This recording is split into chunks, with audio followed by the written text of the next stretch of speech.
Un énorme train file à toute vitesse sur les rails. Ses freins crissent. Dans quelques secondes, ce bélier d'acier de 1000 tonnes va s'écraser sur un autobus en arrêt sur le passage à niveau. Seul un miracle peut sauver les passagers. Mais attends, qu'est-ce que c'est que ça ? Quelques instants avant la collision, une silhouette humaine apparaît. Elle s'envole de la montagne voisine avec un jetpack dans son dos. Son corps est protégé par un exosquelette. Sa combinaison, semblable à l'armure d'un chevalier, la rend incroyablement forte. Elle atterrit devant le train et appuie ses mains dessus. L'exosquelette absorbe l'impact. Les roues crissent sur les rails dans un bruit assourdissant. Et, à quelques mètres du bus, le train s'arrête enfin. Les portes du bus ne fonctionnent pas. Les gens ne peuvent pas en sortir. Le héros sort un sabre laser de sa ceinture et découpe un rectangle dans l'acier.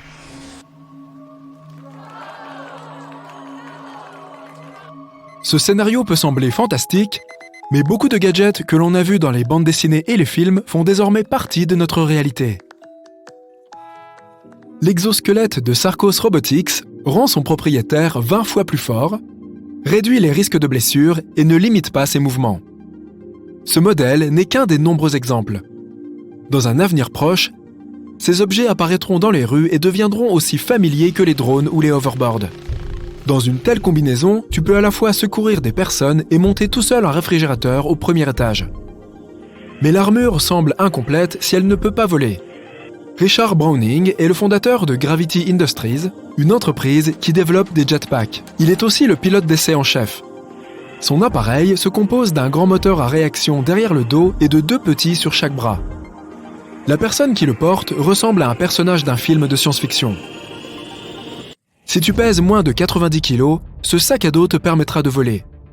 Le seul hic, c'est que, pour l'instant, sa fabrication coûte 440 000 $. Le sabre laser, quant à lui, est l'incarnation de la science amusante. Plusieurs générations de scientifiques, de blogueurs et de fans de Jedi ont essayé de créer leur modèle. Le principal composant envisagé pour le sabre laser est le plasma à haute énergie. La force du champ magnétique aidera le plasma à garder sa forme dans l'air. Mais il y a un problème. Pour faire fonctionner le sabre, il faut transporter un équipement lourd avec soi.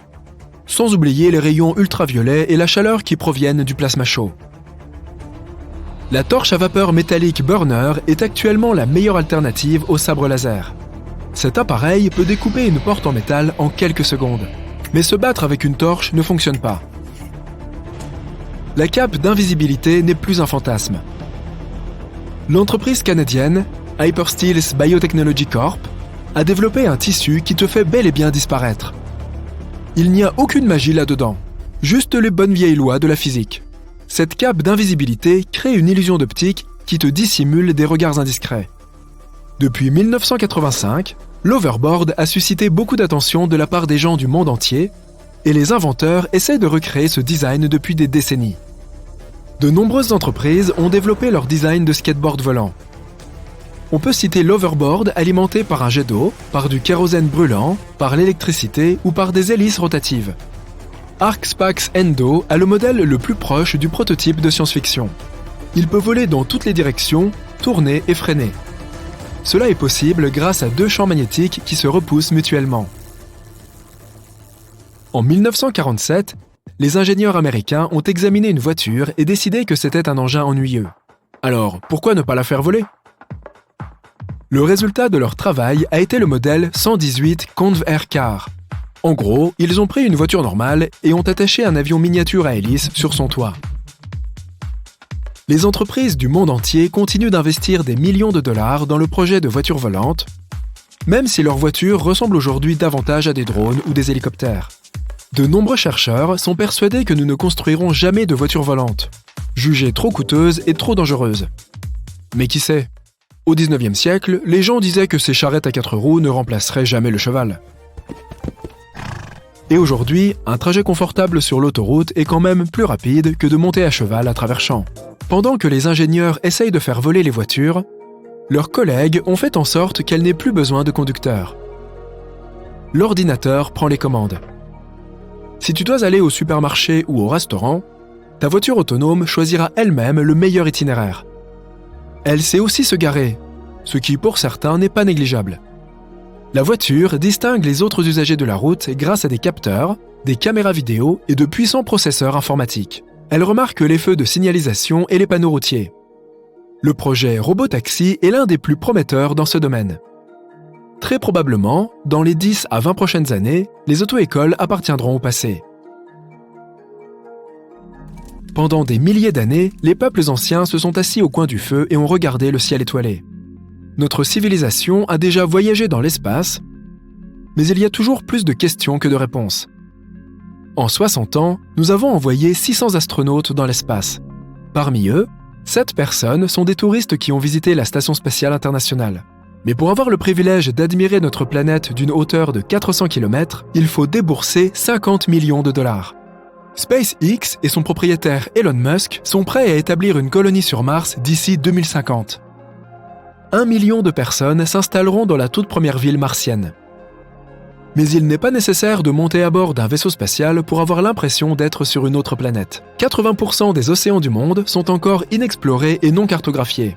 Des fabricants de sous-marins proposent d'explorer les fonds marins dans le confort. Pour cela, ils ont développé des designs de yachts sous-marins qui allient confort et sécurité. Le sous-marin privé Migaloo M5 est presque aussi long que la tour Montparnasse est haute et peut rester sous l'eau pendant 4 semaines. L'ensemble comprend un hangar avec un hélicoptère, des jet skis et des mini bathyscaphes. Il n'y a pas encore d'acheteurs, mais ce n'est qu'une question de temps. Maintenant, imagine que tu es un plongeur sous-marin au fond de l'océan.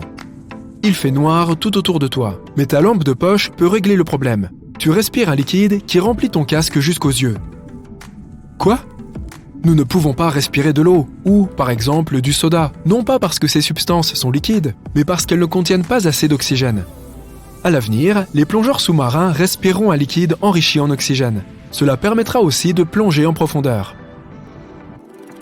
La société américaine Second Sight Medical Products a développé un œil artificiel qui peut redonner la vue à une personne aveugle.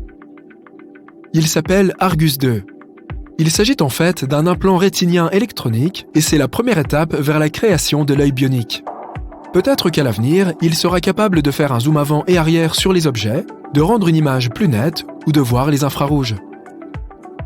Les lunettes de réalité augmentée n'ont pas encore atteint la perfection technique, mais la plupart des futurologues sont convaincus qu'elles changeront notre monde, tout comme l'a fait Internet. Pourquoi aurais-tu besoin d'une télévision ou d'un ordinateur ? À ta demande, tes lunettes abaisseront devant toi un écran virtuel de n'importe quelle taille avec tes séries préférées. Il en va de même pour les meubles, les vêtements, la vaisselle. Tout cela sera remplacé par des objets virtuels.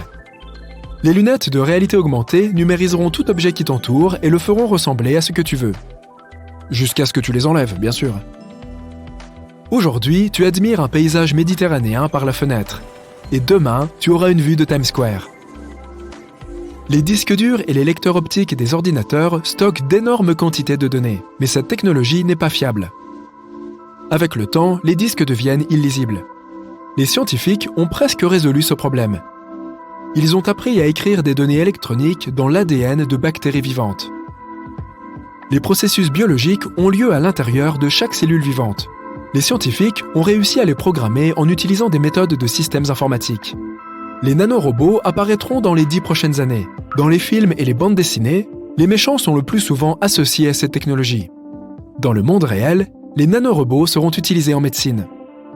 Chaque robot n'est pas plus grand qu'une molécule. En lançant une flopée de nanorobots dans le corps humain, les médecins pourront surveiller la santé et l'état physique de leurs patients. Et le must avec les nanorobots, c'est qu'ils peuvent être imprimés en 3D. Cloner un dinosaure peut sembler être une mauvaise idée dans les films, mais les vrais scientifiques disent que ce n'est même pas une option possible. Les gènes peuvent être utilisés pour le clonage s'ils n'ont pas plus d'1 million d'années.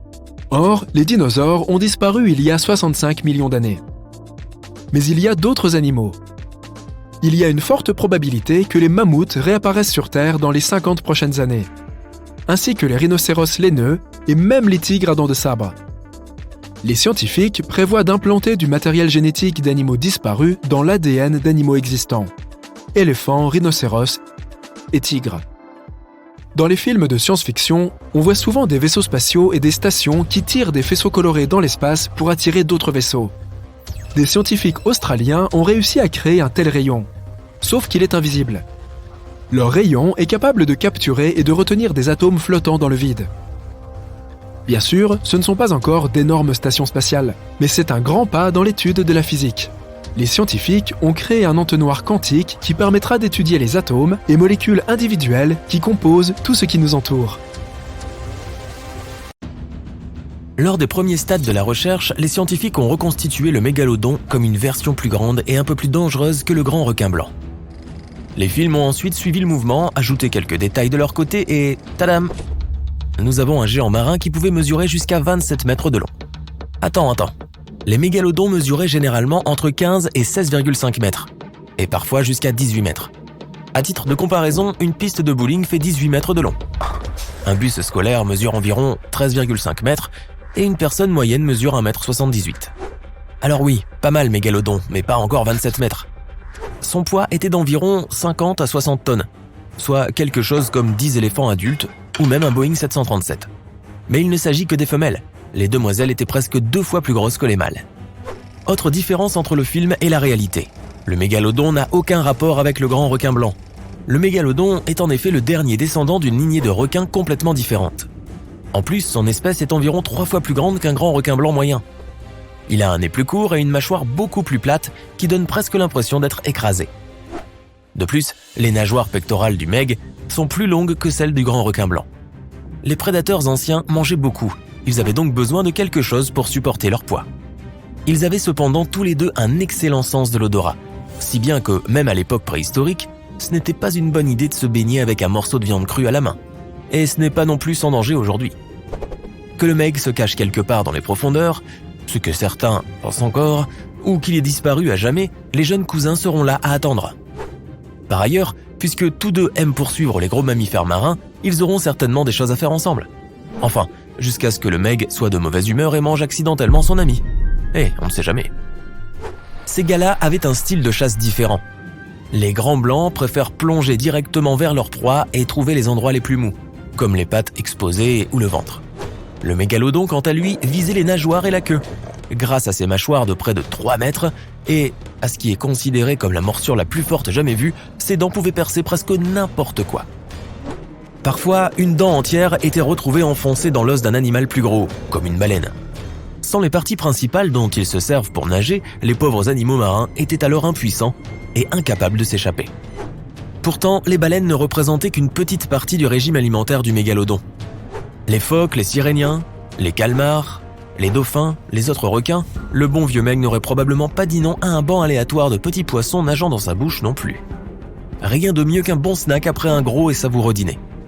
Même les tortues géantes n'étaient pas en sécurité dans leur épaisse carapace. Le meg les prenait probablement comme un petit challenge à relever au quotidien. Un régime si varié et en grande quantité. Le mégalodon devait manger environ 1130 kg de nourriture par jour. Pas étonnant qu'il dominait l'océan. Près de 300 dents réparties sur 5 rangées et il s'agit de mâchoires acérées qui pouvaient atteindre jusqu'à 18 cm de long. Même son nom signifie dent géante. Le mégalodon changeait des milliers de dents au cours de sa vie. Comme les dents de meg n'étaient pas très solides, elles tombaient souvent. Il en recevait alors de nouvelles en 1 ou 2 jours, ce qui lui permettait de poursuivre ses séances de chasse sans être sérieusement interrompu. La même chose se produit chez les requins modernes. De nouvelles dents remplacent celles qui sont endommagées ou usées. La chute de ces dents est la seule chose qui a permis aux scientifiques d'effectuer des recherches sur le mégalodon. Ils en ont trouvé partout dans le monde. Et oui, les mégalodons étaient de sacrés voyageurs. Ils vivaient dans tous les océans et leurs fossiles ont été retrouvés sur tous les continents, sauf l'Antarctique. Quoi, trop froid ? Comme leur squelette n'était pas fait d'os, mais de cartilage, les dents sont la seule preuve de leur existence. Elles ont donné aux scientifiques un aperçu de beaucoup de choses, notamment de la taille. Même avec les requins modernes, les scientifiques déterminent leur taille par les dimensions d'une seule dent. Le mégalodon avait la morsure la plus forte de toutes les créatures vivant sur Terre. Ce serait bien marrant de voir l'affrontement entre le meg et, disons, le T-Rex. Malheureusement, ils ont raté l'occasion de se rencontrer et d'établir une amitié durable depuis l'extinction des dinosaures, il y a plus de 60 millions d'années. Le meg, quant à lui, terrifiait tous les habitants des mers et des océans, il y a 23 à 2,5 millions d'années. Où pourrait vivre le mégalodon de nos jours ? Eh bien, il aimerait probablement les endroits où les requins modernes vont aussi, comme la Floride, Hawaï, le Brésil, l'Afrique du Sud ou tout autre paradis tropical. Quand on y pense, ce n'est pas mal du tout. Meg, tu m'emmènes avec toi ? Le Meg n'avait pas de concurrence sérieuse ou d'ennemis naturels, mais ses petits étaient trop faibles pour se défendre. C'est pourquoi le prédateur suprême devait choisir des eaux chaudes, peu profondes et sans courant fort pour élever ses bébés. Ceux-ci d'ailleurs mesuraient environ 2 mètres de long. Pas tout à fait minuscules eux-mêmes.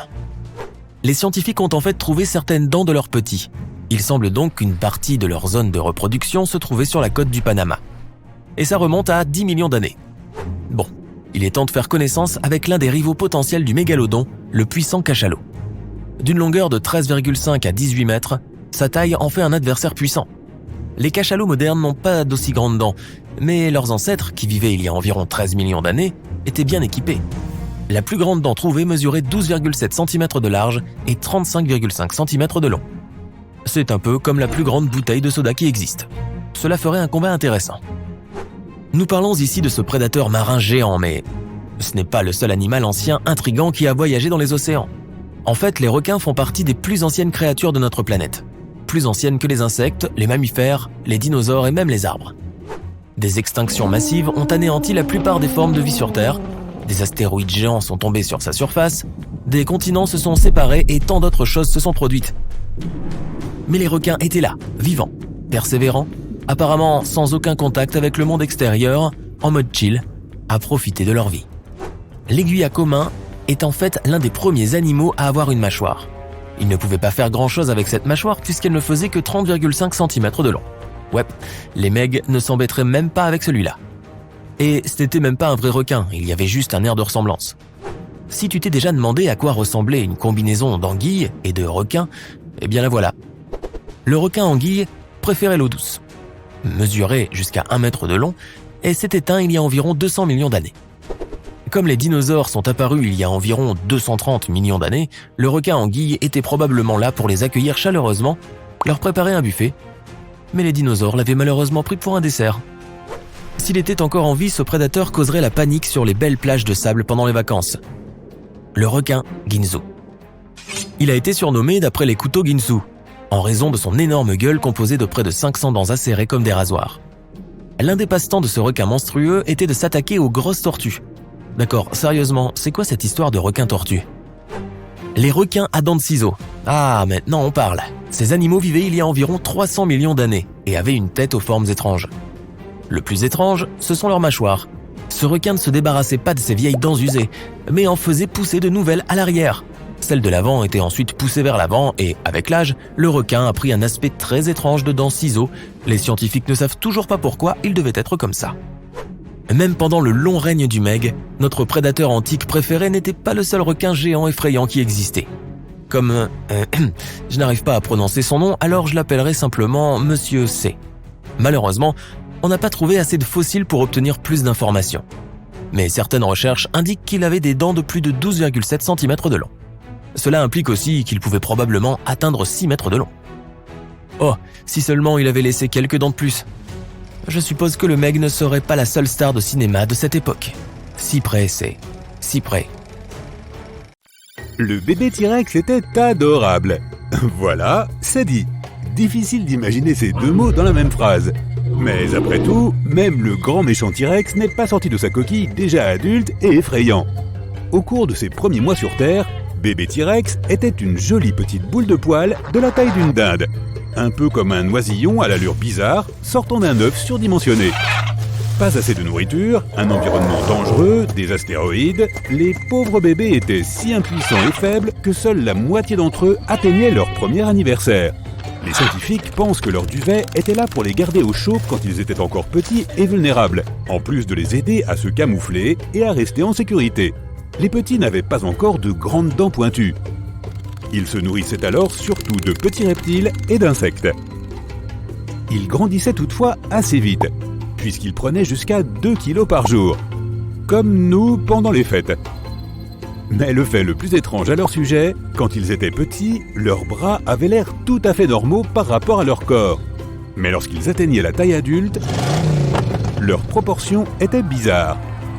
Leurs parents étaient super célèbres. Ils se sont retrouvés floqués sur des t-shirts, dans des films et dans des costumes d'Halloween. Mais le T-Rex que nous connaissons et aimons n'existait pas vraiment. Tout d'abord, la vitesse. Il n'était pas si rapide. Dans les films, tu ne peux pas leur échapper, même si la voie est libre et que tu es dans une voiture plutôt correcte. Selon les premières estimations, les T-Rex pouvaient courir entre 16 et 48 km à l'heure, ce qui est très rapide, mais des recherches récentes montrent qu'en réalité, ils ne pouvaient atteindre qu'environ 19 km à l'heure. Une vitesse supérieure aurait brisé leurs os massifs. Alors détends-toi, après quelques mois d'entraînement, même la patate de canapé la plus dévouée pourrait échapper aux dents acérées de ce monstre. Et qu'en est-il de notre vieil ami, le stégosaure ? Il a vécu il y a environ 150 millions d'années, il n'a donc pas eu la chance de rencontrer ces mignons petits T-Rex qui sont apparus bien plus tard. Nous reconnaissons tous ce dinosaure. C'est celui qui a ces fameuses plaques verticales sur le dos. Elles faisaient parfois jusqu'à 1 mètre de haut. Tu aurais presque pu te cacher derrière l'une d'elles. Les scientifiques ne savent toujours pas vraiment pourquoi ils en avaient. Mais ils pensent que le stégosaure aurait pu réguler son flux sanguin grâce à elles, comme un thermostat osseux massif. Ils pensent aussi que ces dinosaures pouvaient utiliser le même système pour contrôler la couleur de leur peau, selon qu'ils voulaient être attirants ou effrayants. Impressionnant, n'est-ce pas ? Cette pauvre créature avait un cerveau qui pesait juste un peu plus qu'une balle de tennis, et qui faisait à peu près la taille d'une noix. C'est l'équivalent du cerveau d'un chien, dans le corps d'un hippopotame. Troodon était l'un des dinosaures les plus intelligents qui soient. Très complet, excellent chasseur, avec une vision stéréoscopique, 2 mètres de long et un cerveau qui ne s'arrêtait jamais. Une véritable bête de compétition. Les restes de Troodon ont été l'une des premières découvertes de dinosaures en Amérique du Nord. L'un des dinosaures les plus étranges était certainement Suzurosus. Appelons-le simplement Suson. Si tu la rencontrais, tu aurais l'impression de regarder une grosse dinde croisée avec un rat et avec un corps super poilu. C'est peut-être la grand-mère perdue depuis longtemps du paresseux moderne. Son copain, Pegomastax, n'était certainement pas loin derrière en termes de bizarrerie. Il ressemblait à un mélange entre un porc-épic et un perroquet. Mais ne le lui dis pas en face, il avait quelques dents pointues qu'il pouvait aiguiser l'une contre l'autre. Le plus grand et l'un des plus lourds dinosaures connus était Argentinosaurus. Personne n'a jamais trouvé de squelette complet, mais cette bête devait peser environ 100 tonnes et mesurer à peu près 40 mètres de long. En comparaison, le plus grand animal actuel, la baleine bleue, ne fait que 30 mètres de long. Lorsqu'on dit dinosaure, tu imagines probablement une bête grosse comme un immeuble, qui pouvait utiliser un arbre comme cure-dent. Certains d'entre eux étaient gigantesques, c'est vrai, comme ces dinosaures au long cou et à la queue monumentale qui pouvaient atteindre la taille d'un avion. Mais beaucoup d'entre eux étaient petits et légers, certains avaient la taille d'un pigeon. Le plus petit squelette de dinosaure jamais trouvé était un minuscule lézard-souris. Certains dinosaures avaient des queues de plus de 14 mètres de long, ce qui leur permettait de garder plus facilement l'équilibre quand ils couraient. Mais ils ne traînaient pas leur queue sur le sol. Les dinosaures restaient très actifs et étaient assez rapides, alors ils gardaient leur queue en l'air la plupart du temps. Même si ce vilain astéroïde a anéanti la plupart d'entre eux, une grande partie de l'ADN des dinosaures est restée dans les parages et s'est retrouvée dans les animaux que nous connaissons aujourd'hui, comme les oiseaux. La première fois que quelqu'un a ne serait-ce que songé à connecter les deux, c'est après avoir découvert un oiseau primitif en Allemagne. Plus tard, les chercheurs ont classé les dinosaures en 2 groupes, en fonction du type de hanche qu'ils avaient. Le premier groupe semble assez familier. Ils avaient un bassin semblable à celui des lézards. Le deuxième groupe avait des hanches semblables à celles des oiseaux. De plus, beaucoup d'anciens carnivores avaient des os remplis d'air, ce qui est aussi le cas des oiseaux. Les oiseaux sont peut-être les descendants vivants des dinosaures, mais certains animaux encore présents ont réellement été témoins de l'âge des dinosaures. Si seulement ils pouvaient parler. Serpents, abeilles, requins, crabes, homards, crocodiles, cafards, même les tortues de mer. Leurs ancêtres ont tous croisé de vrais dinosaures. Les dinosaures carnivores marchaient principalement sur 2 pattes, pour être plus rapides et avoir les mains libres pour rattraper un petit Snacosaurus. Les herbivores marchaient sur 4 pattes pour pouvoir porter leur corps massif.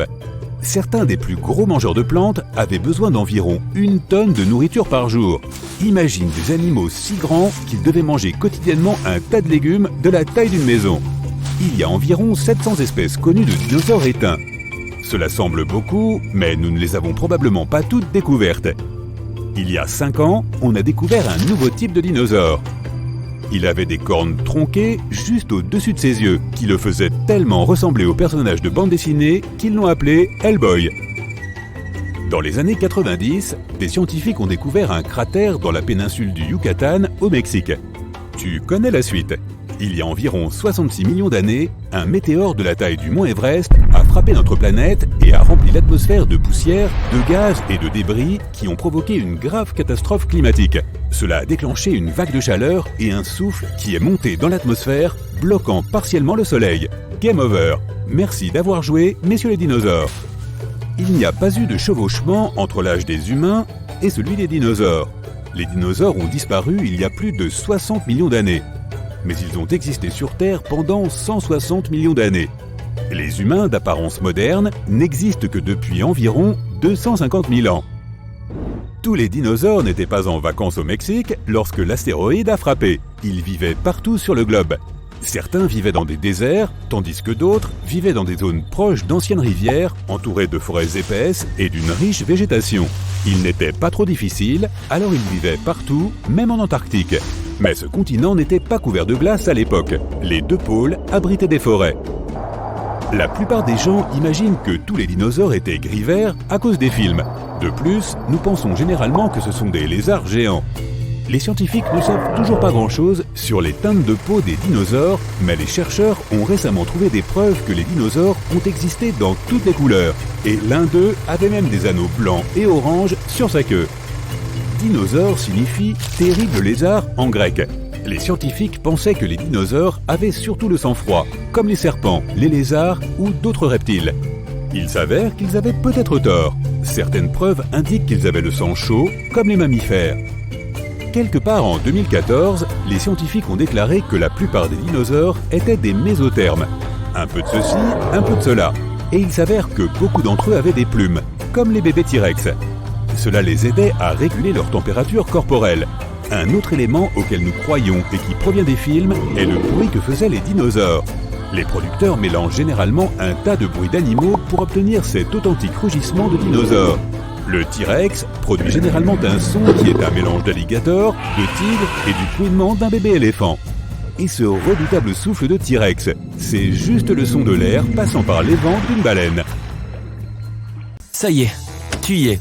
Le plus grand divertissement de tous les temps, le cinéma Full D. Tu entres dans une salle sombre avec un grand écran rond. Tu mets un casque et tu sens des millions de capteurs se connecter aux neurones de ton cerveau. 3, 2, 1, et tu deviens le personnage principal d'un film incroyable. C'est la nuit. Tu es dans ton lit. Tu te blottis dans tes couvertures à cause du froid vivifiant. Tu entends des bruits inquiétants, comme si quelque chose grattait les murs de l'intérieur. Tu te lèves du lit et tu sens une tension croissante dans l'air. Tu te diriges vers l'interrupteur. Tu te retournes et tu remarques une silhouette sombre derrière toi, juste à côté de ton lit. Ses traits sont cachés par l'ombre, mais elle te regarde fixement. Tu réalises que c'est un film d'horreur et tu allumes les lumières. La forme disparaît. Tu éteins à nouveau la lumière, mais le fantôme n'est plus là. Tu entends un ricanement bas et rauque. Au plafond, une vieille femme se tient à 4 pattes. Elle hurle et saute sur toi. Le cœur battant, tu te précipites hors de la pièce et tu lui fermes la porte au nez. Tu as de la chance que ce ne soit qu'un film. Sinon, tu aurais fait des cauchemars après ça. Tu es dans la cuisine maintenant. Par les fenêtres, les premiers rayons du soleil levant apparaissent. Une sorte de musique entraînante est diffusée, mais tu ne comprends pas d'où elle vient. Un mixeur, 2 œufs et une brique de lait sont sur la table. Tu te prépares un shake protéiné et tu remarques que tu portes déjà un survêtement. Tu sors, la musique devient plus forte et tu commences à courir. Les bâtiments et les rues défilent devant toi en quelques secondes. Tu te sens encouragé et tu réalises que tu es maintenant dans un film de sport. Tu es en pleine forme et prêt à réaliser des exploits. Mais ta bonne humeur disparaît au moment où un bâtiment à côté de toi explose. Tu es projeté sur le côté mais tu restes parfaitement indemne, comme un héros de film d'action. Il y a d'autres explosions à proximité et tu commences à courir pour survivre. Un 4x4 aux vitres teintées apparaît au coin de la rue. Tu glisses par-dessus son capot et enfourches une moto de sport garée juste derrière. On aurait dit qu'elle t'attendait, prête à partir. Tu t'éloignes de la poursuite. Derrière toi, l'asphalte craque, les voitures sont projetées sur le côté comme des jouets, les vitres se brisent. Devant toi, tu vois un énorme camion avec un tremplin en bois flanqué en travers. Tu tournes la poignée d'accélérateur au maximum, la moto prend du régime et tu es déjà dans les airs. Et au bon moment aussi, une énorme explosion se produit juste derrière toi. Tu passes à travers une fenêtre du bâtiment le plus proche et tu t'éjectes de la moto. Tu es dans une pièce grise avec de vieux meubles. La fenêtre par laquelle tu es entré est déjà intacte et les gouttes de pluie tapent sur la vitre. Tu te sens épuisé et confus. Tu marches d'un côté à l'autre en regardant la rue en contrebas. Soudain, tu ressens une impulsion créative. À ce moment-là, tu remarques un bureau avec une machine à écrire dans le coin. Tu t'assieds et tu commences à taper de façon effrénée. Des mots et des phrases jaillissent de ton esprit sur une feuille de papier vierge. Tu es persuadé que tu es en train d'écrire un chef-d'œuvre. En réalité, le texte est un charabia complet. Mais pas pour toi, la tension est si forte que tu te mets à pleurer. Les heures passent, en quelques secondes, la nuit et le jour se remplacent et tu te retrouves avec une pile de pages écrites sur ton bureau. Tu attrapes le manuscrit et tu vois l'éditrice le lire. Une larme coule sur sa joue et elle dit que tu as écrit quelque chose d'incroyable. « Mais à quel prix ?» réponds-tu. « Ce livre m'a tout pris. Tu n'as aucune idée de ce qu'il t'a pris exactement, mais tu le ressens parce que tu es dans un drame. » Tu quittes le bureau de l'éditrice et tu te retrouves dans la rue, en plein milieu d'un embouteillage. Un homme passe la tête par la fenêtre d'une voiture et dit « Salut étranger, quelle journée !» Un cycliste passe en criant « Un temps parfait pour pédaler !» Tu te surprends à répondre « Je ne sais pas qui sont ces gens, mais c'est génial, et je suis partant. » Il s'avère que tu as une belle voix. Les gens autour de toi sortent de leur voiture et chantent avec toi. Un corbeau assis sur un lampadaire et des pigeons qui passent par là se joignent également à la chanson. Tout le monde autour danse comme s'ils avaient répété et un camion de pompiers asperge la foule d'eau. La chanson devient de plus en plus forte. Tu veux vivre, tu veux vivre, tu veux vivre pour toujours dans la comédie musicale. Waouh, c'était génial. Tu entres dans une ruelle sombre et tout ce qui t'entoure s'estompe en nuances de noir et de blanc. Tu portes un chapeau des années 50. Tu entends le hurlement des sirènes de police, les cris de quelqu'un, le bruit du verre qui se brise. Cette ville, embourbée dans la cupidité et le vice. Il semble que tu viennes de proférer cette pensée à voix haute. Super, maintenant tu es dans un film noir. Tu es assis dans un bureau. Un verre vide et des notes éparpillées sont sur la table. 17 décembre 1954. Je n'ai pas dormi depuis 2 jours maintenant. Une belle femme apparaît dans l'embrasure de la porte. « Inspecteur, j'ai besoin de votre aide, dit-elle. » Tu conduis une vieille bagnole à travers la nuit dans une ville en noir et blanc. Tu réalises que ce n'est pas un film, mais la bande-annonce d'un film policier. L'image change avec une musique intense. Maintenant, tu te disputes à propos de quelque chose avec ton partenaire. Ensuite, tu es au milieu d'une poursuite en voiture. Tu donnes un coup de pied dans une porte. Haut les mains! Gros plan de menottes que l'on attache au poignet de quelqu'un. La musique devient plus intense et une voix off dit « Cet été ». Tu jettes une allumette enflammée sur le sol et tout s'embrase. Des billets de banque tombent du ciel. L'image suivante te montre en train de marcher sous une pluie battante. Des gouttes tombent de ton chapeau au ralenti. Tu souris. Un inspecteur lugubre à souhait, dit la voix, et la bande-annonce se termine. Et en un clin d'œil, le monde retrouve ses couleurs. Tu passes dans une rue animée et tu vois une peau de banane posée sur la route. Tu la contournes et tu entends des rires. Tu ne comprends pas d'où cela vient, mais tu vois 2 vendeurs de fruits à proximité. L'un d'eux donne de l'argent à l'autre car il vient de perdre un pari. Le perdant te demande « C'était si difficile de glisser et de tomber ?» Tu réponds en haussant les épaules et tu entends à nouveau ce rire. C'est comme si une foule de personnes invisibles te regardaient et riaient de chacun de tes gestes. Bon, tu es dans une sitcom. Une mamie passe par là et glisse sur la peau de banane. Heureusement, tu la rattrapes à temps. Le vendeur qui a gagné le pari rend l'argent et tu entends à nouveau les rires. « Vous savez, jeune homme, depuis 100 ans, personne ne m'a jamais sauvé d'une peau de banane. » Avoue la mamie. Les rires dans les coulisses deviennent plus forts. Tu es agacé et tu te précipites dans le supermarché le plus proche. Tu marches entre les rayons et remplis ton caddie de provisions. Plusieurs personnes s'approchent de toi de différents côtés et te filment avec des caméras aux objectifs énormes. L'un d'entre eux est même allongé sur le sol, caché derrière des cartons de pommes. Ils sont sûrs que tu ne peux pas les voir. Une voix calme et agréable dit « La sensation de faim l'incite à mettre plus de nourriture dans le chariot. À la caisse, cet être humain comprendra qu'il n'a peut-être pas assez d'argent pour tout acheter. » Tu es d'accord avec la voix et remets la bouteille de lait chocolaté sur l'étagère. Des personnes munies de caméras te suivent à distance. À présent, ils passent par un rituel courant pour l'espèce humaine. Faire la queue pour acquérir sa pitance. Tu es probablement dans un documentaire animalier en ce moment. Tu comprends donc ce que ressentent les animaux. Tu sors du supermarché et soudain, un tremblement de terre se produit. Les gens crient tout autour et des vaisseaux spatiaux apparaissent dans le ciel.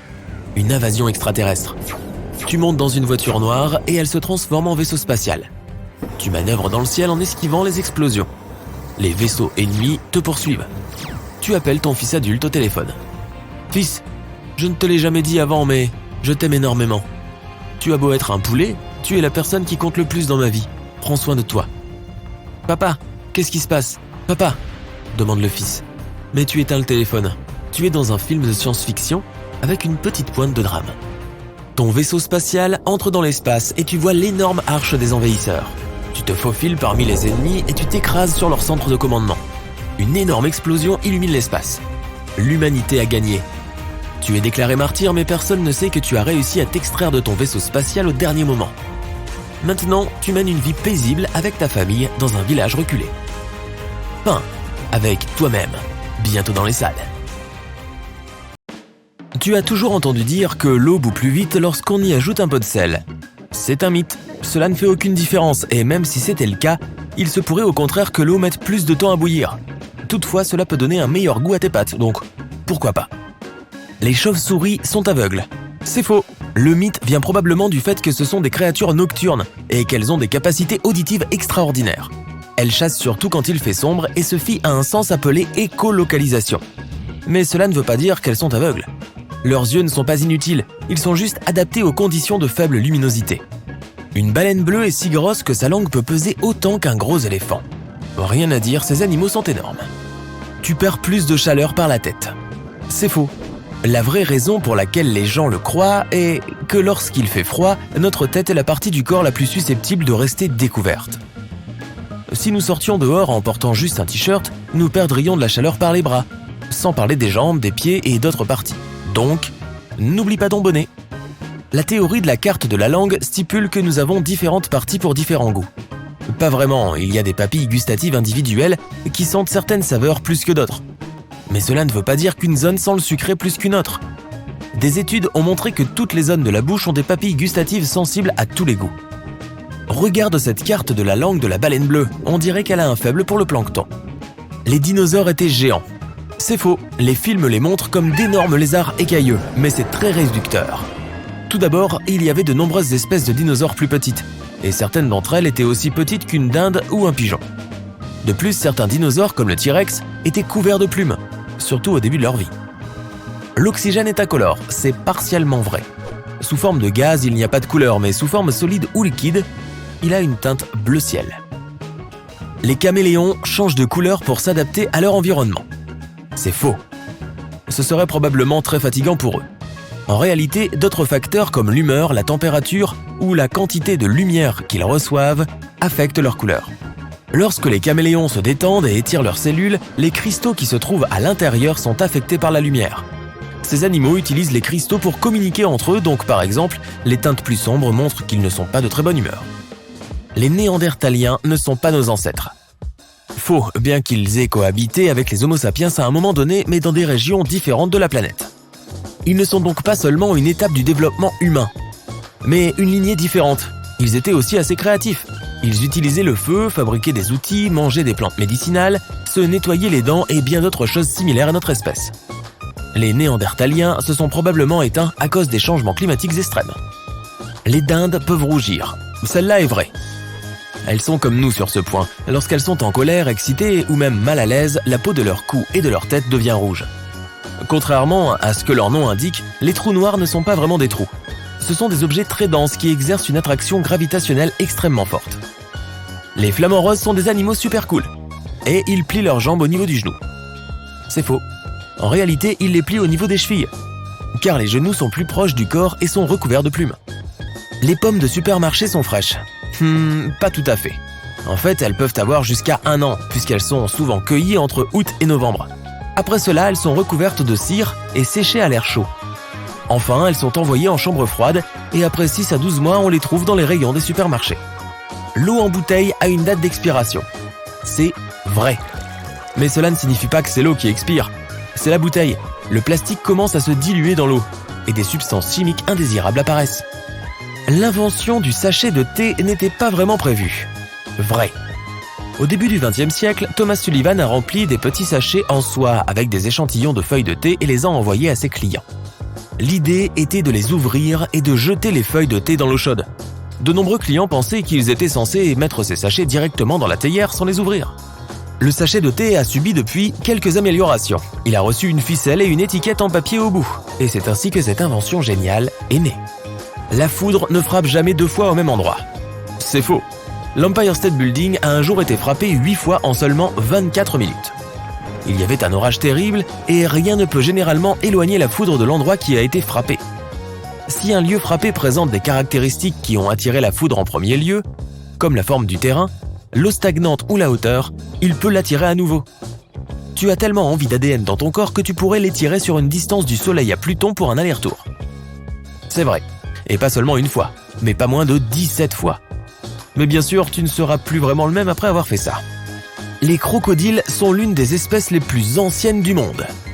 Ils existent depuis 200 millions d'années déjà. Les opossums dorment en se pendant par la queue. On peut voir ça dans les dessins animés et sur certaines photos, mais en général, ils ne le font pas. Leur queue est effectivement très puissante, ce qui fait que ces animaux peuvent s'agripper à des branches et porter leur poids, mais seulement pendant de courtes périodes. Les adultes sont vraiment trop lourds pour rester dans cette position pendant trop longtemps, si bien qu'ils ne se reposeraient pas beaucoup. Les poissons rouges ont une mémoire de 3 secondes.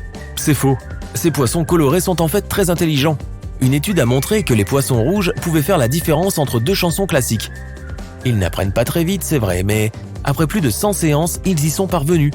Ce qui ne serait pas possible si leur mémoire ne durait que 3 secondes. Un certain type de salamandre, tu n'as qu'à lire tout ça tout seul, peut étendre sa langue sur la moitié de la longueur de son corps en seulement 7 millisecondes. Vrai. C'est 50 fois plus rapide qu'un clignement d'œil. On peut faire plusieurs tâches à la fois. C'est faux. Consulter ses emails, parler au téléphone, cuisiner, il semblerait que faire plusieurs choses en même temps permet de gagner du temps. Mais les recherches montrent que le multitâche n'est pas tout à fait possible. Notre cerveau est câblé pour faire une chose à la fois, et lorsque nous pensons en faire plusieurs, il s'agit plutôt de changer rapidement de tâche. Ce qui peut finir par prendre plus de temps au lieu de nous en faire gagner, et réduire notre capacité d'attention. La Terre n'est pas la seule planète avec de l'eau. La NASA a découvert que Jupiter abritait un océan contenant 2 fois plus d'eau que notre planète. Il se trouve juste sous une couche de glace. Même Mars a de l'eau liquide. Il semble que la Terre soit ronde, mais l'est-elle vraiment ? Techniquement, elle a des pôles aplatis, ainsi qu'un renflement à l'équateur, si bien qu'elle a plutôt la forme d'un ellipsoïde. Les zombies existent vraiment. Vrai. D'accord, les humains ne peuvent pas se transformer en zombies comme on le voit dans les films, mais le règne animal a ses zombies. Par exemple, il existe un type de champignon qui prend le contrôle des fourmis en répandant des produits chimiques spécifiques dans leur cerveau. Cela pousse la fourmi à quitter sa colonie pour chercher un endroit où ce champignon veut vivre. La plus grande chute d'eau du monde se trouve sous l'océan. Vrai. Elle est située dans la mer du Nord. L'eau de mer froide est plus dense que la chute d'eau tiède. Et la cascade fait presque 3 km de haut. La plus petite guêpe du monde n'est pas plus grande qu'une amibe. Vrai. Cette guêpe possède les mêmes parties du corps que les autres insectes, comme les yeux, les ailes, le cerveau, les pattes et bien plus encore. Mais elle ne mesure que 0,02 mm de long, ce qui, dans la plupart des cas, la rend plus petite que les organismes unicellulaires, également appelés amibes. La neige ne peut être que blanche. C'est faux, et on ne parle pas de la neige près des bouches à incendie. Par exemple, il existe des montagnes dont la neige est rose, comme la Sierra Nevada en Californie. Sa couleur est causée par un certain type d'algue qui y vit. Aurora borealis a une sœur. Vrai, elle s'appelle Aurora australis. Et tu peux la voir dans l'hémisphère sud. Le meilleur moment pour la voir est l'hiver austral. Plus de 99% des atomes sont constitués de vide. Vrai. Si on rassemblait toutes les personnes du monde et qu'on enlevait tout l'espace vide entre leurs atomes, la population de la Terre tiendrait dans le volume d'une orange. Les dauphins communiquent et s'appellent par leur nom. Vrai. Ils utilisent des sifflements vocaux spécifiques pour s'identifier les uns les autres. L'eau des toilettes tourne dans des sens opposés dans les 2 hémisphères. C'est faux. Le sens est le même, que les toilettes se trouvent en Australie ou en France. Un escargot peut faire une sieste assez longue. C'est vrai, certains spécimens peuvent dormir pendant environ 3 ans d'affilée. Les requins peuvent détecter une toute petite goutte de sang à des kilomètres à la ronde. Pas tout à fait. Bien sûr, la région de leur cerveau chargée de sentir les odeurs est très développée, mais l'océan est vraiment vaste, et les molécules odorantes mettent du temps à se répandre dans un liquide. Par une belle journée avec des courants favorables, un requin peut sentir sa proie à une distance de quelques terrains de football, mais pas à des kilomètres. Enfin, les pingouins demandent leur promise en mariage. Vrai, ils sont monogames et après avoir choisi une compagne, le mâle donne à la femelle un caillou pour lui montrer son affection.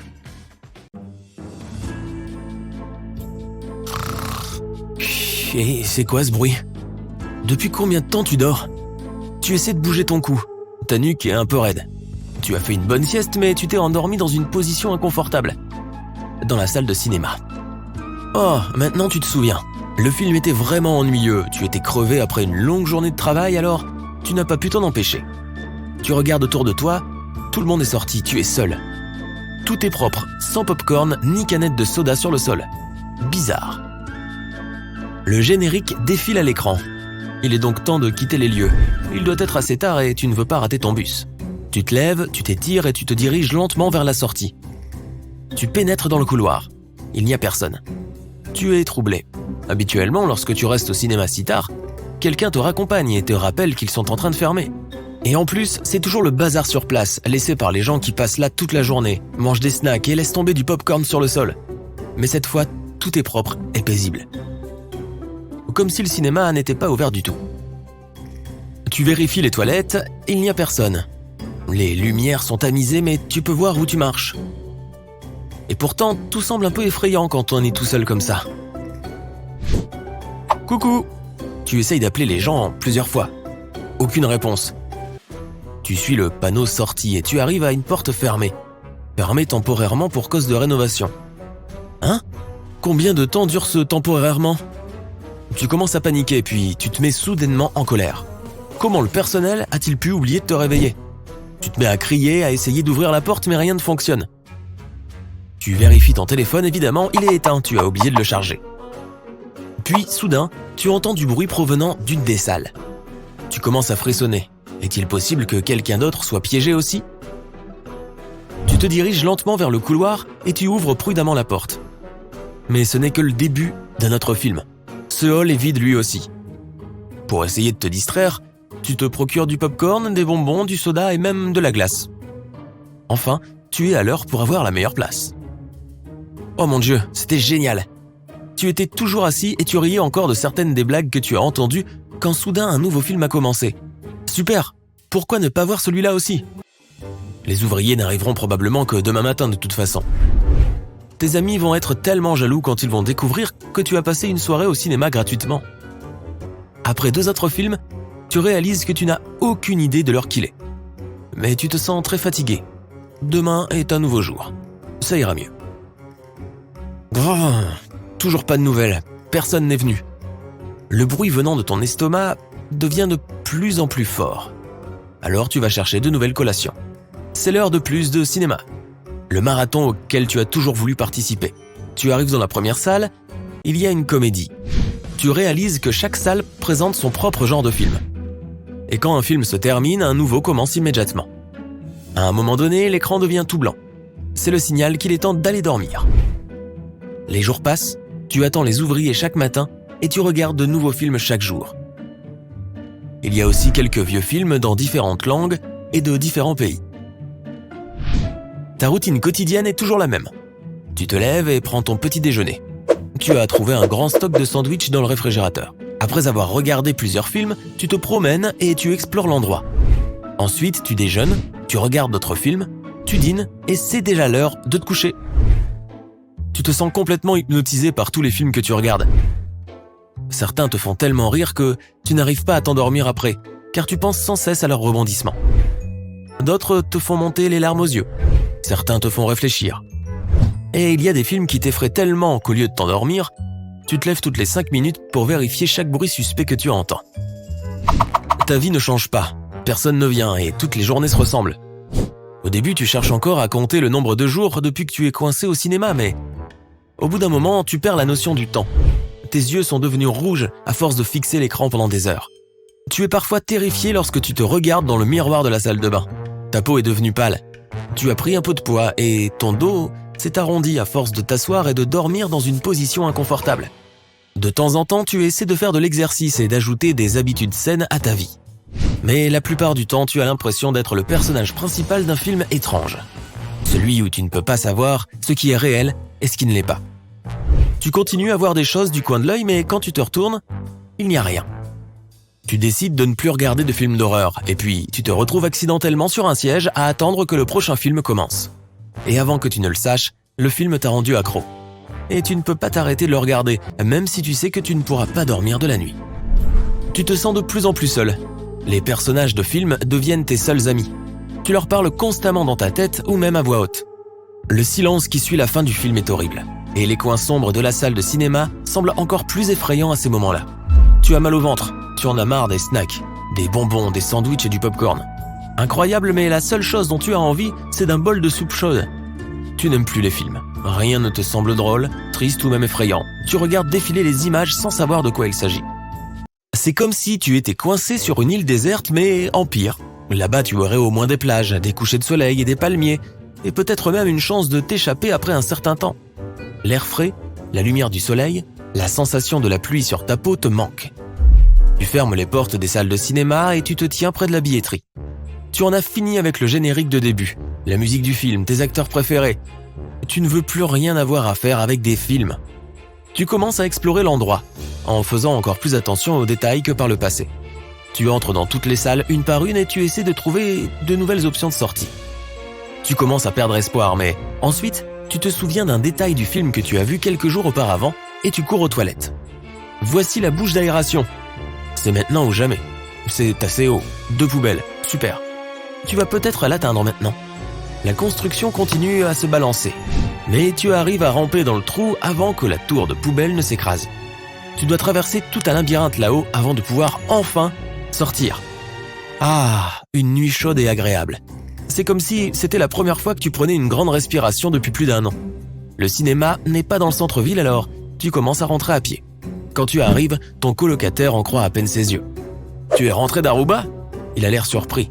Tu n'as aucune idée de ce dont il parle. Il dit « Tu en avais marre de ton travail et tu ne savais pas quoi faire. Alors tu as dit à tout le monde que tu avais besoin de quelque chose de différent. Peut-être quelques mois à Aruba ou quelque chose comme ça. Alors on a tous pensé que tu voulais disparaître pendant un moment et reprendre ensuite contact avec les gens. Ton téléphone était éteint pendant 1 an et tu n'as pas répondu sur les réseaux sociaux. Non, ce n'était pas Aruba. Le cinéma a toutes sortes de films du monde entier. Beaucoup de popcorn, la rénovation, personne ne venait jamais. Tu essaies de raconter l'histoire à ton colocataire. Tu te dépêches, tu manques de mots. Tu sautes des parties de l'histoire. Mais il se contente de te regarder confus. Tu décides de lui montrer l'endroit, mais quand tu y arrives, il ne veut pas s'approcher. Cet endroit est fermé depuis des années. Je ne me souviens pas l'avoir vu ouvert. Il y a une histoire sur un type qui le possédait. C'était un grand fan de cinéma et il voulait collectionner des films du monde entier. Il allait rénover ce cinéma, mais il a soudainement disparu. Personne n'a su ce qui s'était passé.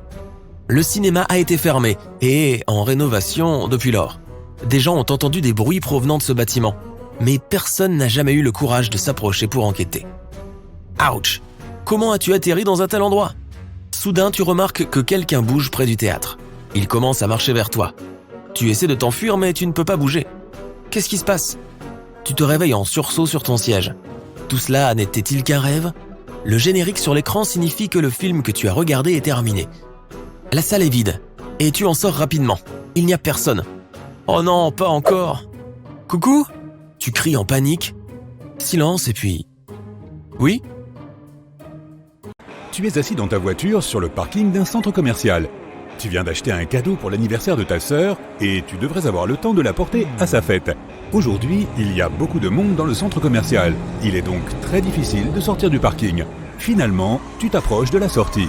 Tu appuies sur le bouton situé à côté du volant qui active le coussin anti-gravité. Il fait décoller ta voiture à plusieurs centimètres au-dessus du sol. Les roues glissent à l'intérieur de la carrosserie et une énorme turbine sort du coffre. Le pare-brise devient un panneau tactile avec de nombreuses touches et écrans. Le portail s'ouvre, la turbine libère une flamme et ta voiture s'envole du parking directement dans l'espace. Des milliers de voitures volantes passent à toute allure devant toi, sur une autoroute spatiale invisible. Tu t'éloignes du centre commercial qui ressemble à une immense station spatiale entourés d'hologrammes publicitaires. Avant d'aller sur Terre, tu dois passer sur Mars pour réparer ton moteur. Ton GPS te donne un itinéraire et tu poursuis ta route. Tu es loin de l'orbite terrestre, donc tu peux atteindre Mars en quelques heures.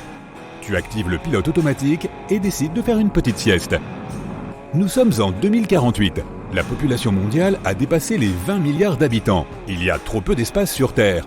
L'humanité n'est pas encore prête à coloniser d'autres planètes, alors les scientifiques et les ingénieurs du monde entier ont commencé à construire d'énormes stations spatiales. Cela décharge la planète de 50% de sa population. Les stations ressemblent à d'énormes anneaux. Elles imitent l'atmosphère de la Terre, ont une gravité artificielle et de la végétation. Les gens naviguent sans cesse entre ces stations et la Terre. Des fusées assurent les transferts, mais c'est coûteux et peu pratique. Les constructeurs automobiles ont donc créé des voitures volantes super réactives. Quelques années plus tard, les humains ont lentement colonisé la Lune et Mars. Désormais, se rendre sur la planète rouge est aussi facile que d'aller dans la ville voisine. Les voitures suivent certaines routes qui sont similaires aux voies aériennes utilisées par les avions. Les ingénieurs ont créé des autoroutes numériques qui ne peuvent être vues qu'à travers le pare-brise. Bien sûr, tu peux voler dans l'espace dans n'importe quelle direction. Mais si tu vas dans un centre commercial ou sur la Lune, tu dois suivre une route numérique. Tu te réveilles en approche de Mars. Presque personne ne vit ici à cause de l'atmosphère et des conditions météorologiques difficiles. Mais Mars possède le plus grand centre de service auto et le parc d'attractions le plus cool du système solaire. Pour s'y rendre, les gens doivent rester dans un embouteillage spatial pendant des heures. Ton tableau de bord indique que tu as des problèmes de turbine. Tu enfiles ta combinaison spatiale, prends un tournevis laser et sors de ta voiture. Tu es en apesanteur, tu voles jusqu'à la turbine et tu répares le problème avec le tournevis. Il y a des milliers de voitures autour de toi. Tu vois les gens bâiller, écouter de la musique et regarder des films. Tu remontes dans ton véhicule et avances lentement. Il arrive souvent que le moteur ou la turbine tombe en panne au milieu d'une autoroute spatiale. Lorsque cela se produit, ta voiture se met en mode urgence. Le tableau de bord envoie automatiquement un signal à l'équipe de réparation la plus proche. Tu n'as alors qu'à flotter dans l'espace et attendre que les mécaniciens arrivent et remorquent ta voiture jusqu'au garage le plus proche. Tu as assez d'oxygène à l'intérieur pour tenir quelques jours, mais si tu en manques, tu peux demander de l'aide sur Internet.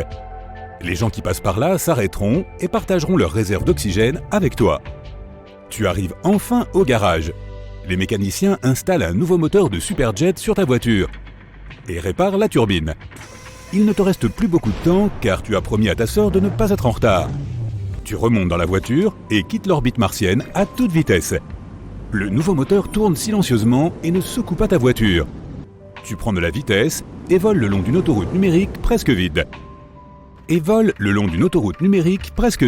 En chemin, tu croises de nombreux petits satellites diffusant des publicités holographiques.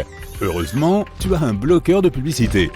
Tu l'actives et les bannières spatiales deviennent invisibles à travers ton pare-brise. Tu vois finalement apparaître un petit point bleu. C'est la Terre. Tu te souviens alors que tu devais nourrir ton chien. Tu quittes la route et voles jusqu'à la Lune. Tu y as une maison que tu as achetée à petit prix l'année dernière. On ne peut pas encore changer l'atmosphère de planètes entières, mais on peut y installer de petits dômes et les remplir d'oxygène. À l'intérieur de ton dôme, tu as fait construire une maison, une piscine et même un petit jardin. Avant, les gens allaient à la campagne pour s'éloigner de l'agitation de la ville. Aujourd'hui, tout le monde achète des maisons sur la Lune. Tu traverses le dôme, te poses sur la surface blanche et tu vas mettre de la nourriture dans la gamelle du chien. Ton appartement de l'anneau spatial est en pleine rénovation, alors tu vis temporairement sur la Lune avec ton chien. Tu peux voir d'autres voitures voler jusqu'au dôme voisin. Certaines sont des supercars de luxe avec un gros coussin antigravité et un moteur ultra réactif. Elles peuvent voler 10 fois plus vite que la vitesse du son et ont une intelligence artificielle qui peut parler au conducteur. Il y a aussi de vieilles voitures spatiales rouillées. Parfois, les gens fixent un moteur à réaction sur une voiture normale qu'ils recouvrent d'un alliage de cuivre, de fer et d'argent pour parcourir de longues distances dans le vide spatial. On peut également voir beaucoup de taxis dans l'espace. Parfois, se rendre sur la Lune est moins cher que de se rendre à l'autre bout d'une ville terrestre. Cela s'explique par les embouteillages sur Terre. Il y a aussi beaucoup de bus volants dans l'espace. Chaque jour, plusieurs vols assurent la liaison Terre-Lune-Mars. Les gens construisent constamment quelque chose sur Mars. Les normes centres auto et le parc d'attractions sont terminés. À présent, ils y créent un centre scientifique pour étudier les sauts interstellaires. Bien entendu, les ingénieurs ont besoin de matériaux de construction pour de tels projets. Plusieurs fois par semaine, des trains volent de la Terre vers Mars en suivant une autre route. Au début, ils transportaient des personnes, mais ce n'est plus rentable. Il est beaucoup moins cher et plus rapide de se rendre sur Mars en bus ou avec sa propre voiture. Tu quittes enfin la Lune pour aller sur Terre. Le tableau de bord signale que tu n'as plus de carburant. Tu décides donc de t'arrêter dans une station-service. Il y en a partout. Elles sont entièrement contrôlées par intelligence artificielle. Tu voles vers l'une d'elles. La pompe à carburant se branche automatiquement à ton réservoir. Ton moteur consomme du carburant de fusée amélioré au lieu de l'essence. Tu paies par le biais de ton écran tactile et tu t'envoles. Des centaines d'autoroutes spatiales numériques mènent à la Terre et chacune est remplie de voitures. Encore des embouteillages. Il y a des points de contrôle dans les couches supérieures de l'atmosphère. Les services douaniers vérifient les documents et les coffres des voitures. Pendant que tu es dans les embouteillages, tu regardes les camions poubelles. De nombreux débris flottent dans l'espace. Des camions, contrôlés par intelligence artificielle, volent lentement et collectent les ordures dans d'énormes conteneurs. Ils s'éloignent ensuite de la Terre et libèrent les conteneurs qui sont équipés de petites turbines, leur permettant de voler bien au-delà de notre système solaire. Ensuite, ils chauffent rapidement et tous les déchets à l'intérieur se consument. Tu passes enfin tous les points de contrôle et arrives dans les couches moyennes de l'atmosphère. Notre planète ressemble à un immense monde cyberpunk, mais en plus léger et plus joli. D'énormes voitures dispersent les nuages pour améliorer la visibilité. Des vaisseaux de pompiers volent vers l'une des stations où un incendie s'est déclaré. Dans le ciel, tu croises des centaines de stations-service, d'hôtels, de cinémas et de centres commerciaux aériens avant d'atteindre le sol. Tu t'approches d'un immeuble de stationnement. C'est un gratte-ciel de 80 étages rempli de voitures. Les gens s'y garent et utilisent les ascenseurs pour descendre. Heureusement, il y a un endroit près de la maison de ta sœur où tu peux te garer. Tu atterris, mets ta main sur le siège passager pour prendre le cadeau et... Oh non, on dirait bien que tu l'as oublié sur la Lune.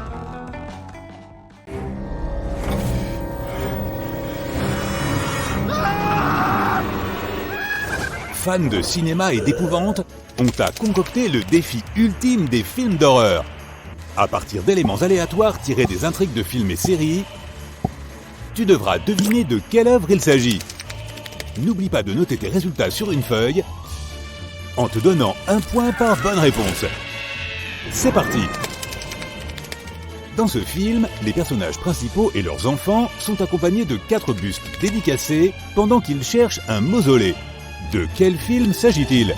Voici un indice supplémentaire. Il contient le mot « hanté ».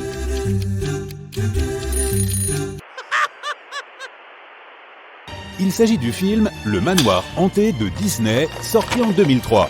Tu peux aussi trouver une attraction du même nom à Disneyland. Et d'ailleurs, le film est basé sur l'attraction et non l'inverse. Dans ce film, le voisin du personnage principal fait fuir les enfants et confisque leurs affaires. Connais-tu son nom?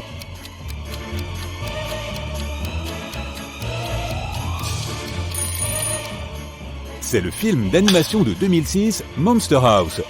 L'un des scénaristes a reçu une lettre stipulant que le film provoquait des cauchemars à son auteur. Si tu ne l'as pas encore vu, découvre par toi-même si tu es dans le même cas.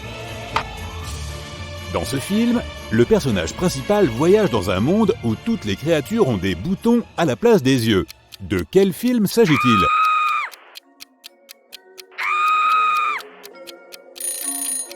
Il s'agit du film en stop-motion de 2009, Coraline, basé sur le livre de Neil Gaiman du même nom. Si tu ne l'as pas encore vu, voici un petit conseil. Ne te laisse pas tromper par le fait qu'il s'agit d'un film d'animation. Réfléchis bien avant de le regarder, car il te donnera assurément la chair de poule. Dans ce film, un zombie tombe amoureux d'une jeune fille humaine et fait tout ce qu'il peut pour la protéger. Tu as trouvé ?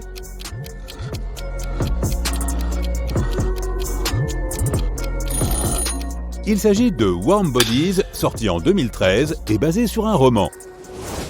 Au fait, c'est aussi une comédie romantique, donc tu peux le regarder le jour de la Saint-Valentin. parfait pour les partenaires ayant des goûts cinématographiques différents. Connais-tu le nom de ce film dans lequel David Bowie vole un bébé ?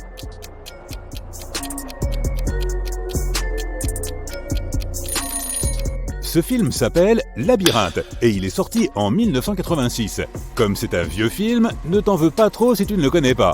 Mais David Bowie y chante avec des marionnettes, donc ce serait dommage de passer à côté. Là, ce n'est pas un film, mais une mini-série dans laquelle l'un des personnages porte une théière sur la tête et a une grenouille de compagnie. Connais-tu son nom ?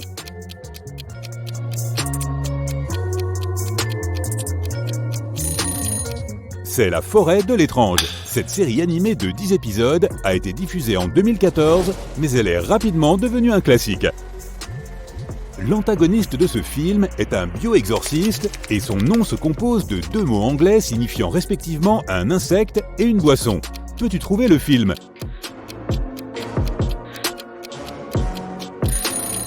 Il s'agit du film Beetlejuice de Tim Burton, sorti en 1988. Et voici une bonne nouvelle pour ses fans. Plus tôt cette année, il a été annoncé qu'il y aurait une suite.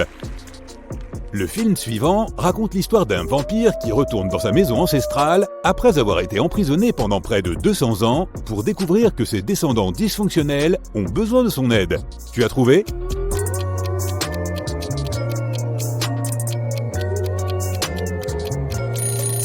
C'est encore un film du réalisateur gothique Tim Burton. Il s'appelle Dark Shadows et il est basé sur un feuilleton télévisé du même nom.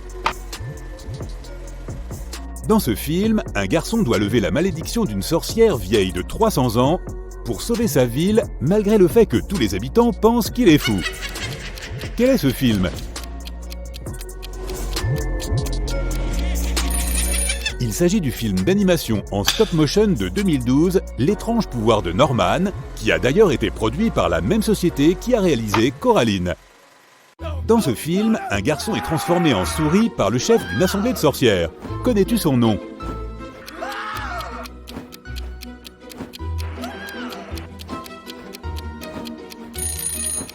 Ce film, basé sur un roman de Roald Dahl, s'appelle Les sorcières, et il a en fait 2 versions. La première a été tournée en 1990 et la seconde en 2020. Donne-toi un point supplémentaire si tu connaissais cette information. Dans ce film, un garçon doit raconter des histoires effrayantes à une sorcière tous les soirs pour survivre. Tu as trouvé ?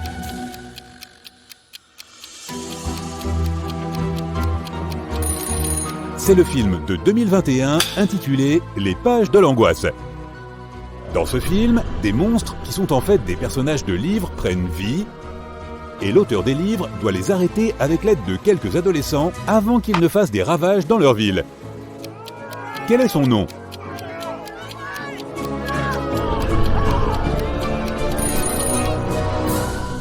Il s'agit du film de 2015, Chair de poule, le film basé sur la série de livres d'horreur du même nom, écrite par Robert Lowenstein. Nous voici au numéro 13. Il est temps de monter d'un cran sur le compteur de l'effroi. Dans ce film, un groupe de moniteurs essaie de rouvrir un camp d'été abandonné au passé sinistre. Quel est son nom ?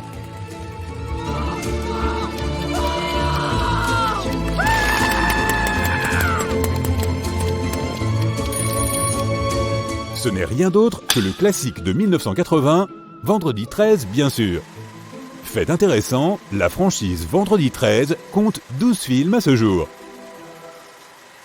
Le film suivant suit une jeune femme enceinte avec des voisins bizarres dont elle pense qu'ils ont des intentions sinistres pour son bébé. Connais-tu le nom du film ? Il s'agit du film de 1968, Rosemary's Baby, que son producteur pensait même être maudit en raison de certains événements tragiques qui ont eu lieu pendant le tournage. Dans ce film, après avoir appris une nouvelle malheureuse, une femme et sa famille commencent à découvrir des secrets terrifiants sur leurs ancêtres. Un peu vague, mais tu dois pouvoir trouver si tu es un vrai fan d'horreur. C'est le film de 2018, Hérédité. Au fait, savais-tu que son réalisateur a présenté ce film comme un drame familial ? Penses-tu qu'il faut profiter de la vie à tout instant ou que le travail c'est la santé ? Si tu penches pour la première option, alors quel personnage de film pense la même chose que toi? L'expression « all work and no play makes Jack a dull boy », qui signifie que l'on devient ennuyeux à force de travailler tout le temps, est tirée de The Shining de Stanley Kubrick, basé sur le roman de Stephen King du même nom. Si tu étais un personnage de ce film, tu devrais vivre dans un silence complet pour pouvoir survivre. Peux-tu nommer ce film?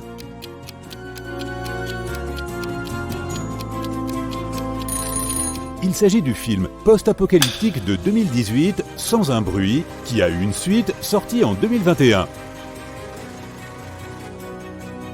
Dans ce film, un groupe de losers doit détruire un monstre d'égout qui change de forme. Quel est ce film? Il s'agit du film Ça de 2017. Tout comme The Shining, c'est aussi une adaptation d'un roman de Stephen King. Voici une autre mini-série qui raconte l'histoire de 5 frères et sœurs qui doivent finalement fuir la maison qu'ils essayaient de rénover. De quelle série s'agit-il?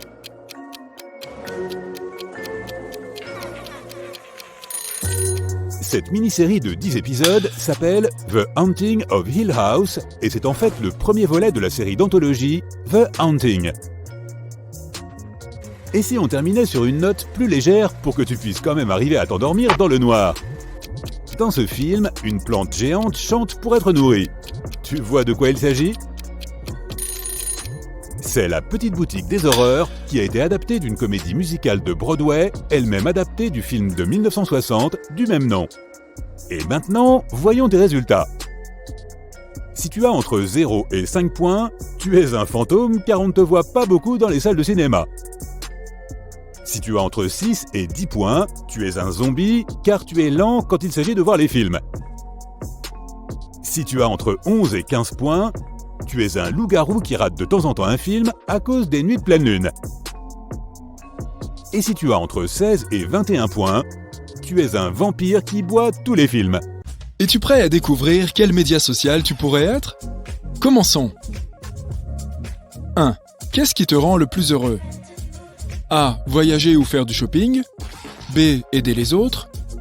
C. Apprendre de nouvelles choses. D. Passer du temps avec ma famille.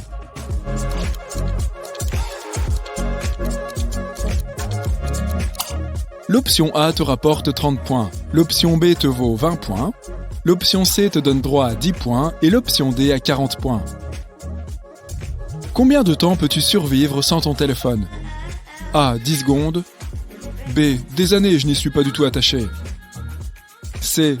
Le temps qu'il faut pour qu'une nouvelle notification apparaisse. D. Je le vérifie une fois par heure et je me sens bien.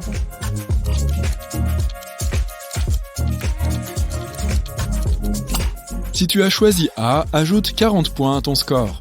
Si tu as choisi B, tu gagnes 10 points. C te rapporte 30 points et D 20 points. 3. As-tu beaucoup d'amis?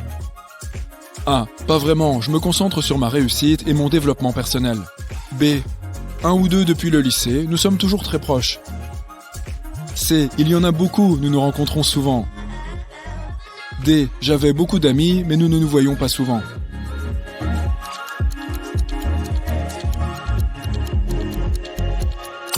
A te rapporte 20 points, B te vaut 30 points, C te donne droit à 40 points, D te fait gagner 10 points. 4. Tu as reçu ton premier très gros bonus. Comment vas-tu le dépenser? A. Le sac ou la montre de marque que je convoite depuis des mois. B. Je prévois un voyage quelque part pour ma famille. C. Je l'investirai dans quelque chose pour faire fructifier cet argent. D. Je le donnerai à une association caritative.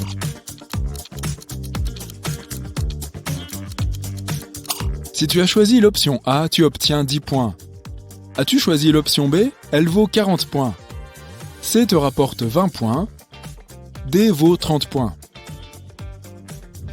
5. Suis-tu les actualités sur la vie des célébrités? A. Non, je ne m'en soucie pas vraiment et je ne l'ai jamais fait. B. Seulement quand le titre est super accrocheur. C. Absolument, je dois être au courant des derniers potins. D. Il y a quelques célébrités que j'aime et que je suis en ligne.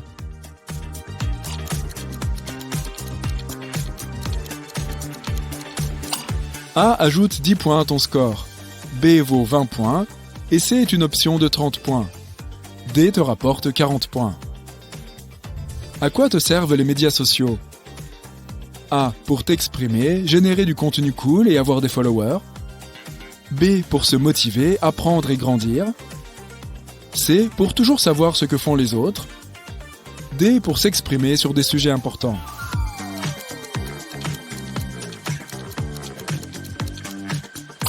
Si tu as choisi A pour cette question, tu obtiens 20 points. B vaut 30 points. Si tu as choisi C, ajoute 40 points à ton score et D vaut 10 points. Si tu étais un personnage de film, tu serais A. Une princesse qui attend d'être délivrée de sa tour. B. Un super-héros qui sauve le monde.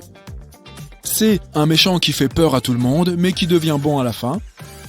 D. Un lapin mignon aux yeux immenses.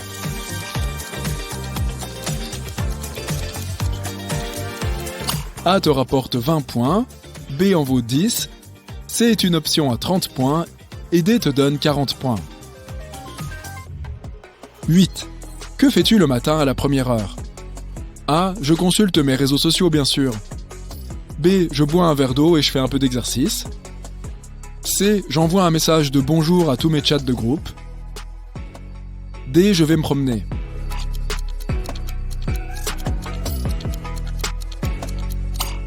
A ajoute 40 points à ton score, B vaut 10, C 20 points et D 30 points. 9. Fais-tu facilement confiance aux gens? A. Assez facilement, ils ne m'ont jamais laissé tomber. B. Il faut au moins 1 an pour faire vraiment confiance à quelqu'un. C. Je ne fais confiance à personne du tout. D. Si un de mes proches me dit que tu peux faire confiance à cette personne, je le crois.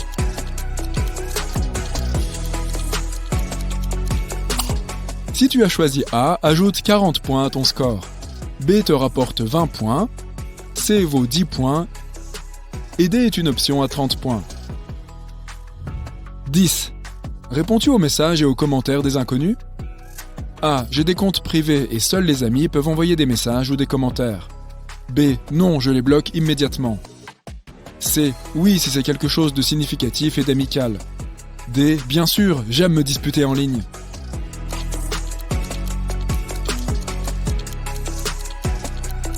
A te donne 40 points, B 20 points, C 30 points et D vaut 10 points. 11. Quitterais-tu ton travail si ton patron avait des opinions divergentes sur un sujet important pour toi? A. Oui, mon opinion est la seule qui vaille. B. Seulement s'il m'obligeait à dénoncer publiquement mon point de vue. C. Non, je ferais semblant d'être d'accord avec eux. D. Non, j'essaierais d'adopter leur point de vue.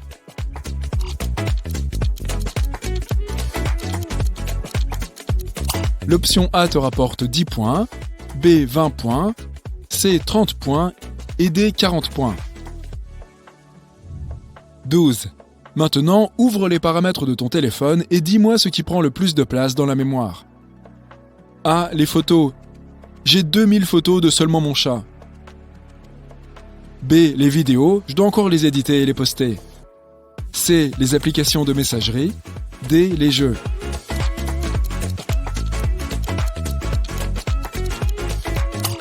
Si tu choisis A, tu obtiens 30 points. B te donne 20 points. C vaut 40 points. Et D 10 points. Il est temps de faire la somme de tous tes points. Si tu as obtenu entre 120 et 190 points, tu es Twitter. Tu as une opinion sur tout et tu n'as pas peur de la partager avec les autres. Lorsque quelqu'un n'est pas d'accord avec toi, tu es heureux de lui expliquer pourquoi tu as raison. Tu ne céderas pas, même s'il s'agit de quelqu'un qui a plus d'autorité que toi. Tu aimes apprendre les nouvelles d'abord et tu penses qu'aucune information n'est inutile. Tu as de l'esprit et tes blagues sont intelligentes et sophistiquées. Si tu as fini avec 200 à 250 points, on dirait que tu es un Pinterest sur pattes. Tu as beaucoup de goût et tu aimes embellir le monde qui t'entoure, du fond d'écran de ton téléphone à ton jardin. Tu as toujours des idées sympas sur les endroits où aller et sur ce qu'il faut offrir à quelqu'un pour son anniversaire. Tu aimes classer les choses par groupe, l'ordre est vraiment important pour toi. Tu as obtenu entre 260 et 310 points? Félicitations, ton réseau social intérieur est Facebook. Tu as un large éventail d'intérêts et tu aimes apprendre de différentes sources. Tu consacres beaucoup de ton temps et de ton âme à rester proche des autres. Tu trouves toujours un mot gentil pour tout le monde et tu te préoccupes sincèrement de leurs problèmes. Les gens te demandent souvent des conseils ou partagent simplement avec toi parce qu'ils savent que tu sais écouter et que tu as une grande expérience de la vie. Si tu as entre 320 et 370 points, il semblerait que tu serais Instagram si tu étais venu au monde sur un réseau social. Tu ne dis jamais non à une occasion d'aller dans un nouvel endroit ou chez de nouvelles personnes et de prendre un selfie avec elles, bien sûr. Tu apprends par le visuel et tu te sens plus heureux quand tu vois quelque chose de beau ou de mignon. Tu aimes aussi savoir ce qui se passe dans la vie des autres et tu ne te lasses jamais de voir leur choix de petit déjeuner. Ceux qui ont obtenu entre 380 et 430 points, mettez vos mains en l'air et sautez en avant. Maintenant, ne bougez plus. Oui, nous filmons ici une danse TikTok car c'est ton réseau social intime. Tu es plein d'énergie, tu aimes la vie rapide et tu ne t'accroches pas trop au passé. Tu es assez courageux pour expérimenter de nouvelles approches et de nouveaux formats. Tu apprends vite et si quelqu'un n'arrive pas à aller droit au but instantanément, tu t'ennuies facilement. Si tu as atteint la ligne d'arrivée avec 440 à 490 points, LinkedIn est le réseau social qui correspond à ta personnalité. Tu es orienté vers un but et tu sais exactement ce que tu veux. Tu considères les autres personnes comme des connexions potentielles utiles pour ta carrière. Tu aimes travailler en réseau, mais tu ne partages jamais rien de personnel. Il est plutôt difficile pour toi de laisser les gens se rapprocher, et tu ne peux te montrer sous ton vrai jour qu'à tes vieux amis. Tu aimes analyser les choses et faire des plans. Si tu as entre 500 et 550 points, tu aimes tellement regarder des vidéos que YouTube est en quelque sorte ton deuxième moi. Tes centres d'intérêt sont variés et tu es tout aussi enthousiaste à l'idée de découvrir comment construire une cabane en rondin qu'à celle de savoir pourquoi il y a des petits triangles au-dessus de certaines fenêtres dans l'avion.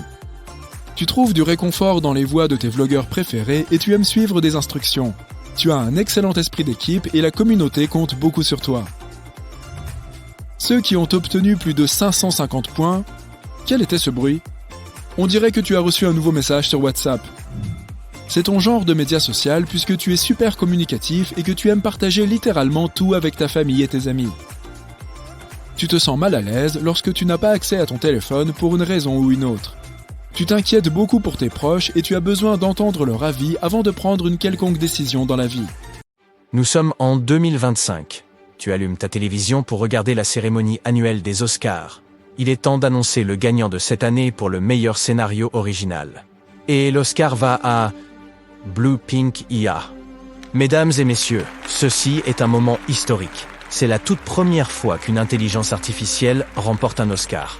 Et nous pouvons parier que beaucoup d'autres en gagneront à l'avenir, déclare le présentateur. Comment cela est-il possible ? Te demandes-tu.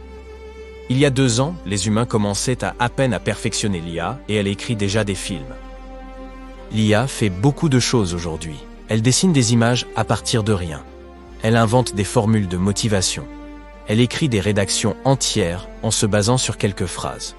Mais faire des films semble relever d'un tout autre niveau. Et en 2 ans seulement ? Selon Joe Russo, réalisateur du film Avengers Endgame de Marvel, il est très probable que cela se produise. Il siège au conseil d'administration de plusieurs entreprises d'IA. Et garantit qu'elles évoluent rapidement. Selon lui, les IA pourront changer complètement la façon dont nous racontons des histoires. Mais comment, exactement? Les histoires remontent aussi loin que le langage. Dans toutes les cultures, on trouve des preuves que l'on racontait des histoires. On dit que nous avons besoin d'en raconter pour que la vie nous paraisse moins chaotique. La plus ancienne histoire jamais découverte remonte à 30 000 ans. Elle se présente sous la forme de dessins dans une grotte en France. On a commencé comme ça. On n'avait ni stylo ni papier. On dessinait sur les murs. On créait des illustrations avec nos mains. Ensuite, on a inventé le papier. On a écrit des pièces de théâtre et demandé à des gens de les interpréter.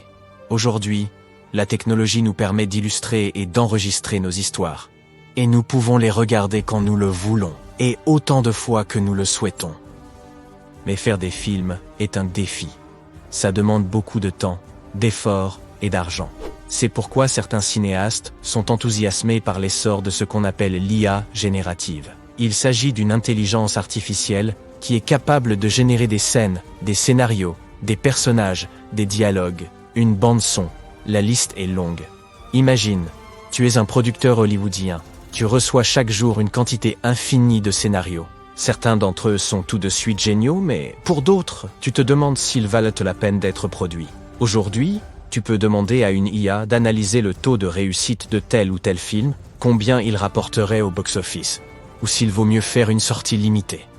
Bien sûr, elle peut se tromper, mais ce que les humains mettent beaucoup de temps à faire, les IA le font en quelques secondes.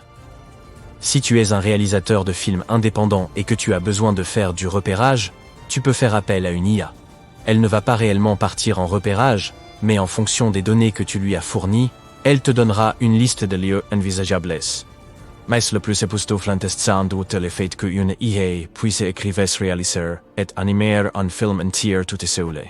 Certains artistes sont faits cesser mais sans donner à la machine une complète autonomie. Le réalisateur Chad Nelson a réalisé un court-métrage d'animation qui a fait parler de lui sur Internet.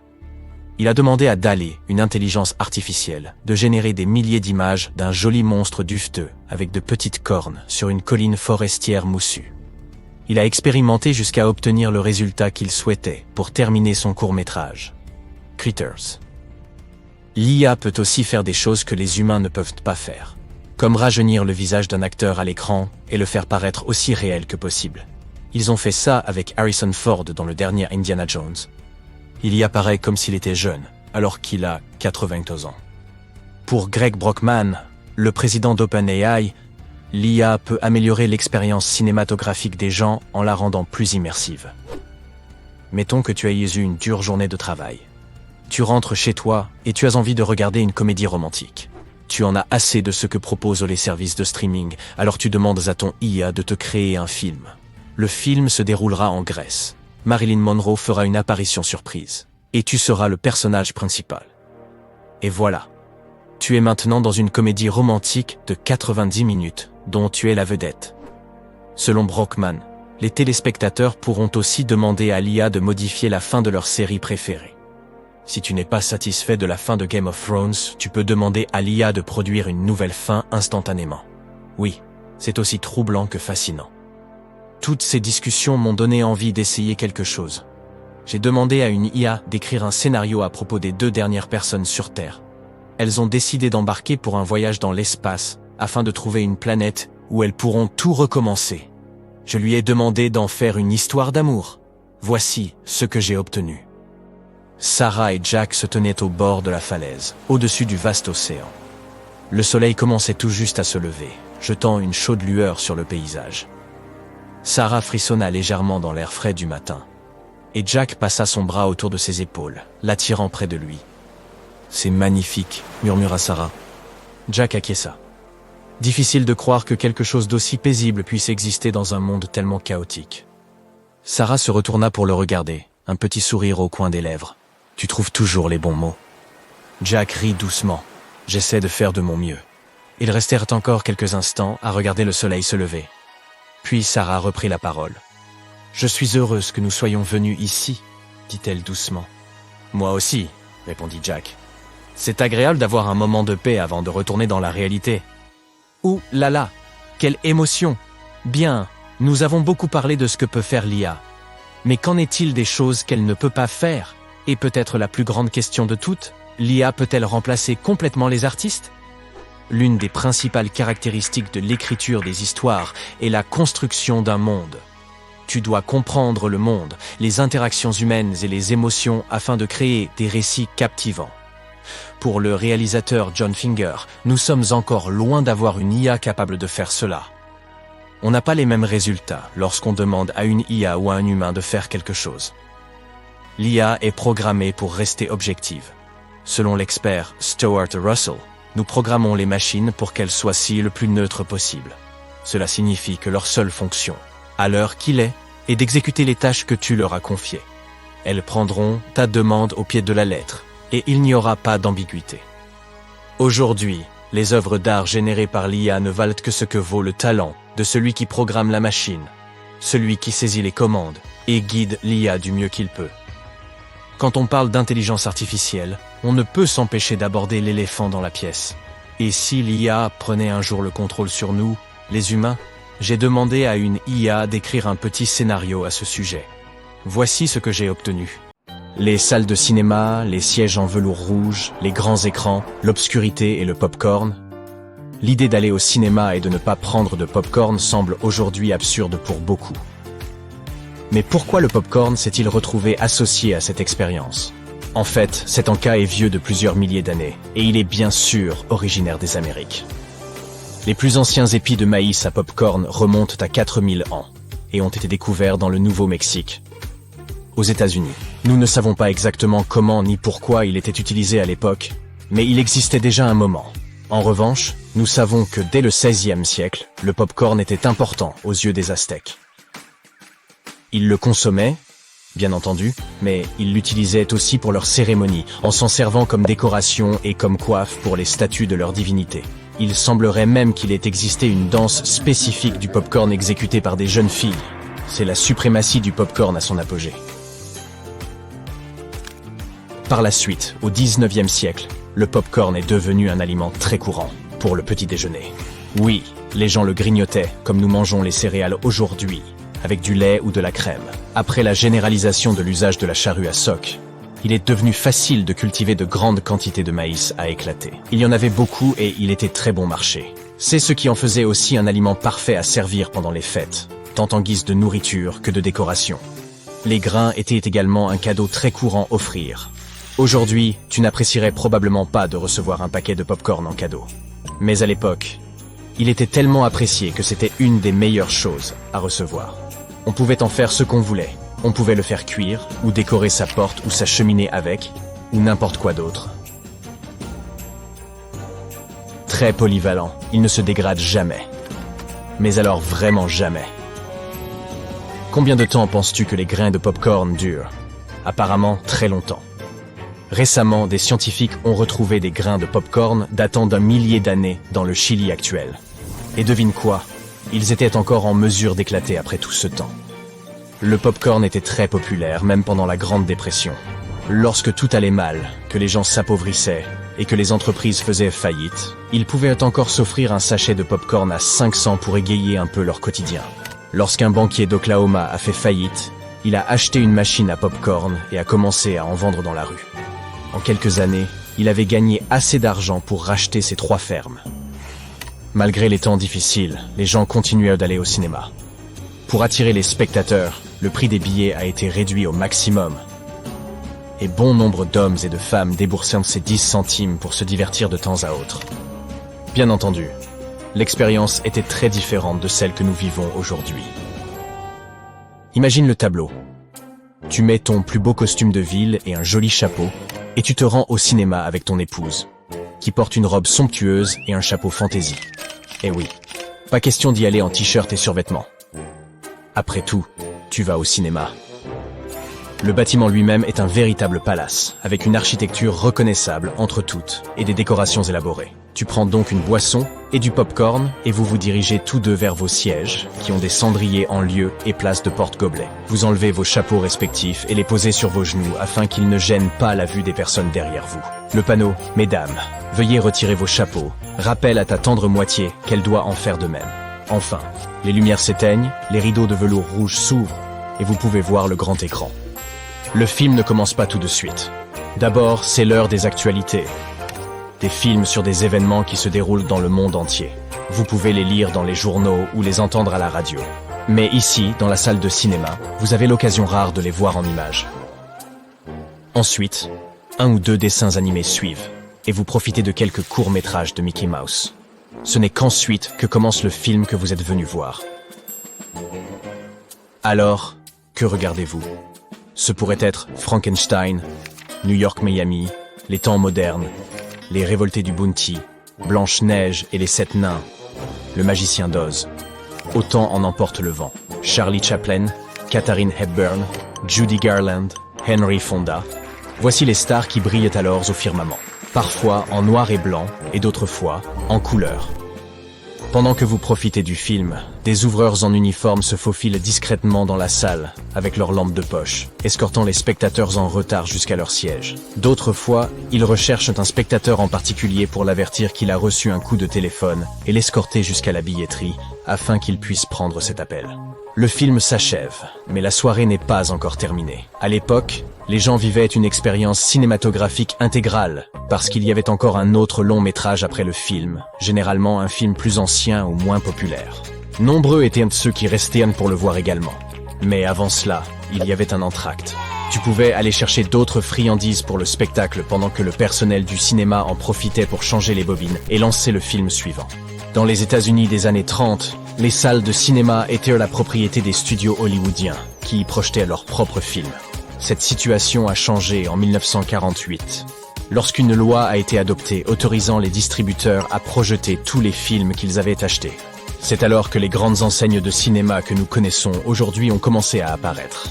5 ans plus tard, le premier cinéma à son stéréophonique faisait son apparition, améliorant l'acoustique et augurant une nouvelle ère pour les films. Dans les années 90, les bobines de films ont commencé à être remplacées par des projecteurs numériques. De plus en plus de films ont commencé à être réalisés avec cette technique. Et tous les cinémas qui voulaient les diffuser ont dû investir dans un équipement moderne qui leur permette de montrer ces nouvelles œuvres. Mais cet équipement était très coûteux, et tous les cinémas n'avaient pas les moyens de suivre, ce qui a entraîné la fermeture de nombre d'entre eux. À partir de ce moment-là, les salles de cinéma ont évolué vers ce que nous connaissons aujourd'hui. La qualité de l'image s'est améliorée, le son a atteint un tout autre niveau, les rideaux rouges ont été abandonnés, le second film a été supprimé, et le prix des billets a drastiquement augmenté. Malgré tous ces changements, une chose demeure inchangée, le pop-corn. Au fait, à leur début, les cinémas n'accueillaient pas le pop-corn en intérieur. Mais voici comment les choses ont évolué. Lorsque les gens ont commencé à aller au cinéma, tout le monde voulait apporter un encas. Il pouvait s'agir de n'importe quoi, mais le choix le plus évident était celui des bonbons. Dans les années 40, la production de sucre et de nombreux autres biens superflus a considérablement ralenti, entraînant un déficit.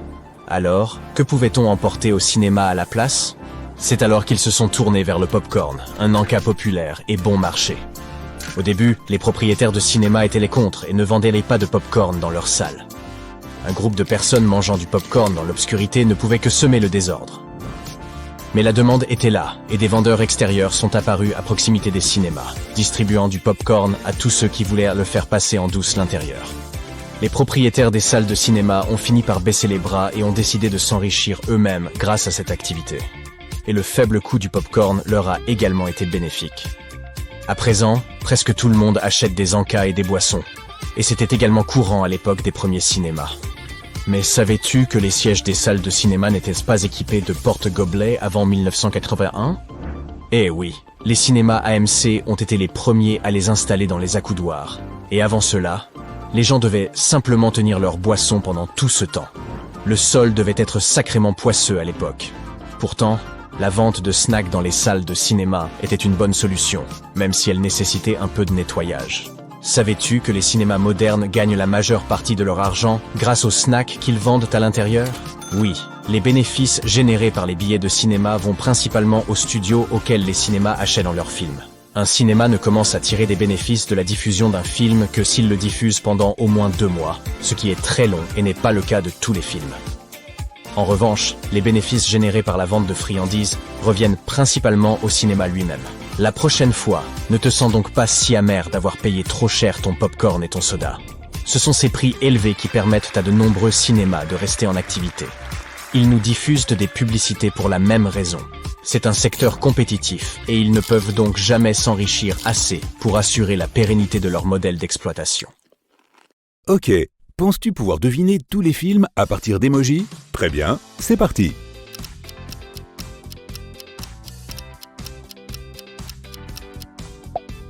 Un départ facile, c'est Spider-Man, ou peut-être Little Miss Muffet.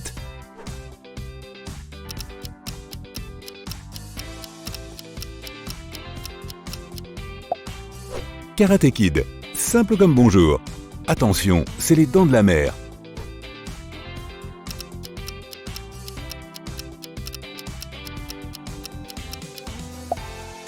Je parie que tu es en train de fredonner la chanson thème dans ta tête en ce moment même.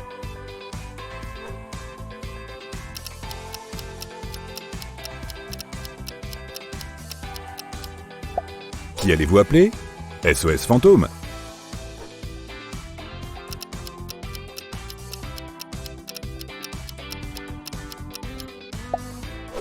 Jurassic Park, un de mes préférés.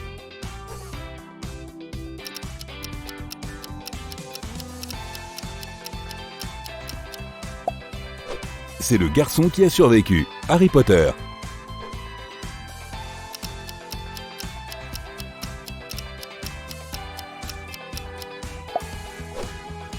Le magicien d'Oz.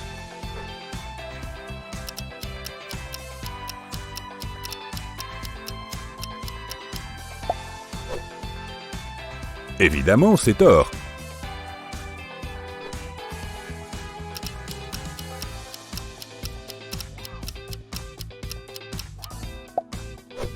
Baby Boss, bingo.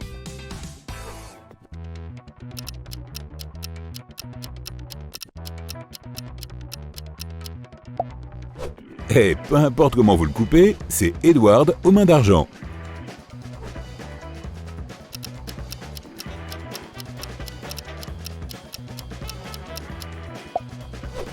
C'est tout ce que vous avez besoin de deviner. Titanic.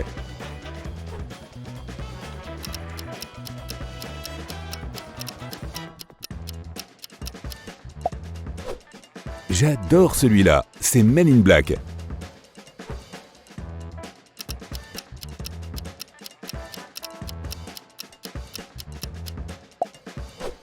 Charlie et la chocolaterie, un classique. Bon, ce n'est pas grave si tu as pensé à Willy Wonka, au pays enchanté. Pour moi, c'est le meilleur film.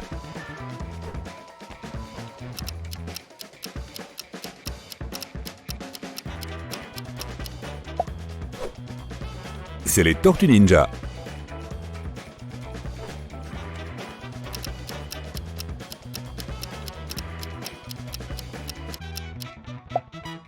As-tu reconnu Forrest Gump?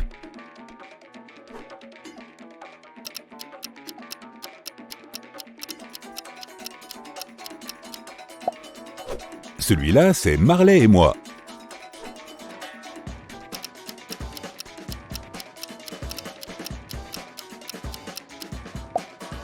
Monstres et compagnie, c'est bien ça.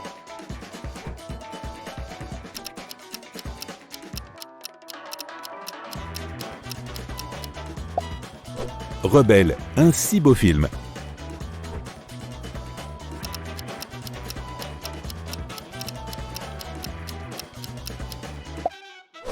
La scène la plus célèbre de E.T.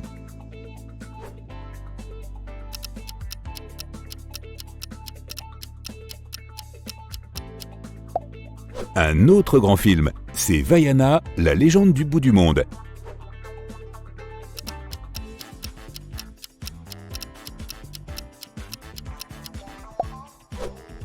C'est le diable s'habille en Prada.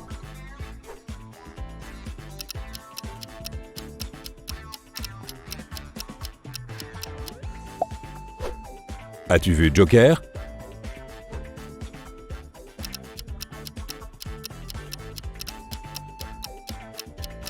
Chut, c'est le silence des agneaux. Qu'est-ce qui est prévu pour le dîner?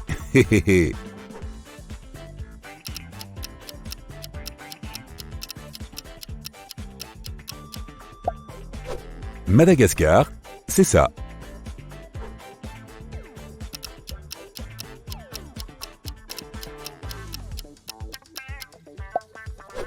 Hé, c'est Coco.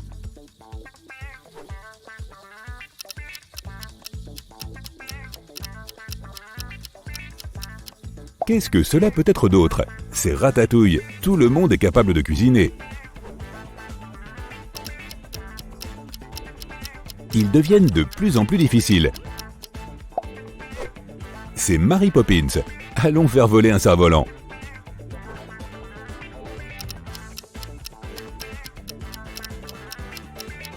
Celui-ci m'a laissé perplexe. C'est le stratège.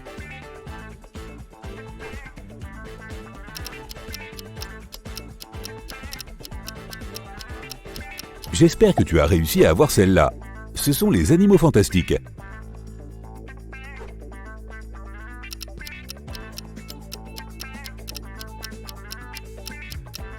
Bravo, c'est Retour vers le futur.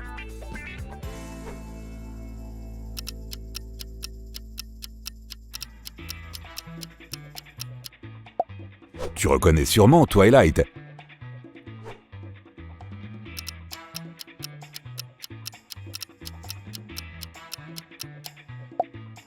Million Dollar Baby.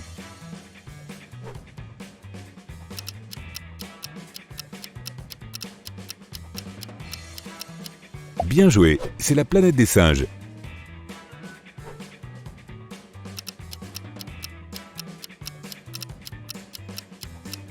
C'est le langage emoji pour maman, j'ai raté l'avion.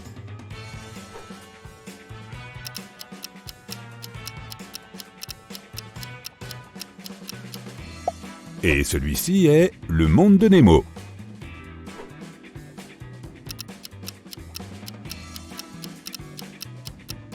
Pour celui-ci, pense littéralement. C'est un homme d'exception.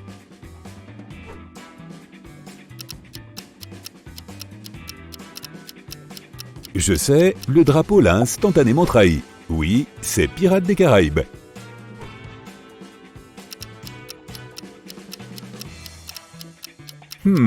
Les dumplings. Kung Fu Panda est la bonne réponse.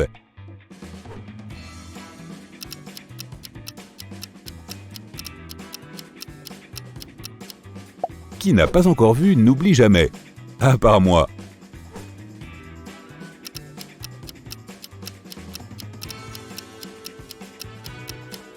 Pense simplement ici, King Kong.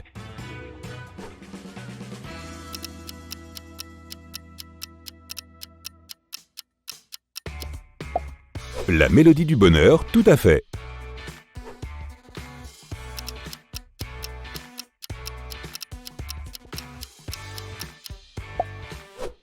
Le monde de Narnia.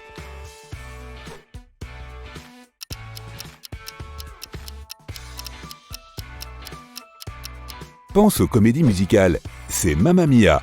Abba a tout compris.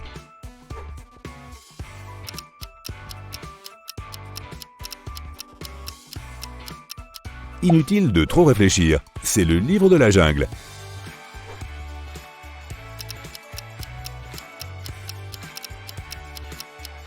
Ah, c'est malin! Il s'agit de Transformers.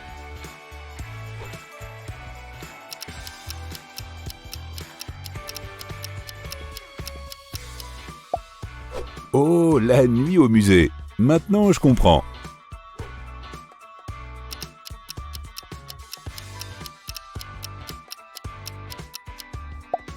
L'étrange histoire de Benjamin Button, bien sûr.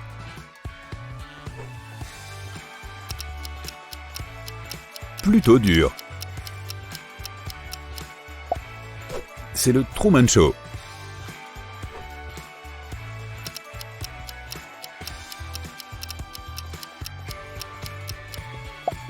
Shrek, tu l'as eu.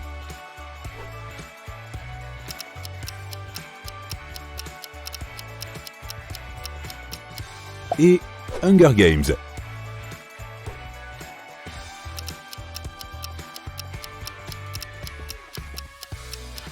La saga épique préférée de tous, Star Wars.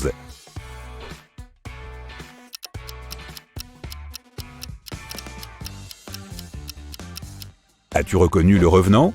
Pas après que l'ours l'ait eu. Oups, spoiler. Cela devient de plus en plus difficile, amis cinéphiles. C'est Sans un bruit.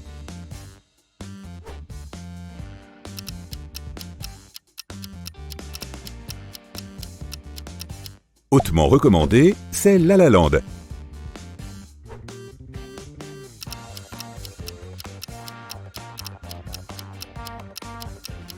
Décodé, c'est La Revanche d'une blonde. Astucieux. C'est à couteau tiré.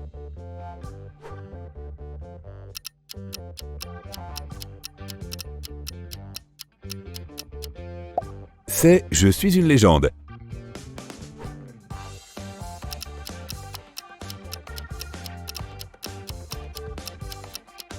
Oh, le terminal.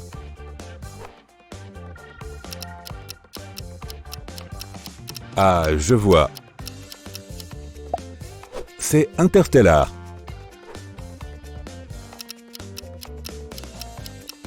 Des points bonus si tu as réussi ce casse-tête. C'est Eternal Sunshine of the Spotless Mind. Les films et les séries télévisées coûtent des dizaines et des centaines de millions de dollars. Des équipes de milliers de personnes travaillent dur pour présenter des histoires passionnantes au public. Il n'est donc pas surprenant qu'à une telle échelle, les équipes de tournage fassent parfois des erreurs au cours du processus. Ah bon ? L'un des fiascos les plus célèbres se serait produit lors d'un dîner à Westeros, après une bataille contre des zombies gelés. L'ambiance médiévale de la fête a été gâchée par un gobelet de café moderne. Mais ne blâme pas les créateurs. Ce fut l'une des périodes de tournage les plus difficiles de toute la série Game of Thrones. L'équipe était épuisée par la longueur du tournage. Les attentes des fans pesèrent lourdement sur l'équipe. Il n'est donc pas étonnant que personne n'ait remarqué ce café. Mais les téléspectateurs l'ont tout de suite vu et l'ont répandu sur Internet. La fin du 1er siècle de notre ère, l'Empire romain, Marc Aurèle, les combats de gladiateurs au Colisée, chevaux et chars, des épées, des lances et des boucliers, un bidon d'essence. Attends, quoi ? Même une superproduction historique à plusieurs millions de dollars peut faire une erreur. Mais on ne peut pas la cacher au public. Toutefois, ce morceau de civilisation moderne n'a pas du tout gâché l'excellent film Gladiator. Mais maintenant, nous savons comment la production s'y est prise pour que les chars aillent si vite. Star Wars, un nouvel espoir, nous a offert le parfait space opéra. Il y a des combats au sabre laser, des courses de vaisseaux, des blasters et des civilisations venues d'autres planètes. Et parfois, de drôles d'incidents sur le plateau de tournage qui se sont retrouvés dans le montage final. Fais bien attention à ce Stormtrooper. On peut dire qu'il passe une sale journée. Penses-tu que le réalisateur a fait exprès de laisser ce plan ou qu'il ne l'a tout simplement pas remarqué ? Ce Stormtrooper est passé inaperçu, en arrière-plan, contrairement à Gandalf, dans le premier volet du Seigneur des Anneaux. Le célèbre sorcier s'est pris la poutre en pleine tête d'une manière tellement cocasse que le réalisateur Peter Jackson a décidé de garder cette prise. L'acteur Ian McKellen s'était vraiment cogné la tête parce qu'il n'avait pas remarqué cette aspérité. Cette bévue du film Seul sur Mars s'est retrouvée intentionnellement dans le montage final. Impossible de passer à côté. L'acteur Donald Glover a accidentellement glissé sur le sol. C'est l'exemple type d'un détail aléatoire qui ajoute un peu de relief au personnage. Celui-ci ne ressemble pas du tout à une erreur. Tout reste dans le cadre de la comédie. Mais tout de même, c'est un beau ratage. Star-Lord, interprété par Chris Pratt dans le premier Gardien de la Galaxie, a vraiment fait tomber la sphère. Mais il a parfaitement réagi en laissant croire que c'était fait exprès. Tu te souviens du film Usual Suspects ? Il a tellement retourné le public avec son rebondissement de fin inattendu que presque personne n'a remarqué cette énorme erreur. Alors que certaines équipes de tournage oublient d'enlever des tasses de café ou des réservoirs d'essence, l'équipe de CE Film a choisi de se débarrasser des 2 turbines d'un avion entre 2 plans. Regarde de plus près. Là, il y a 4 moteurs. Et en quelques secondes, il n'y en a plus que 2. Comment penses-tu que cela puisse se produire ?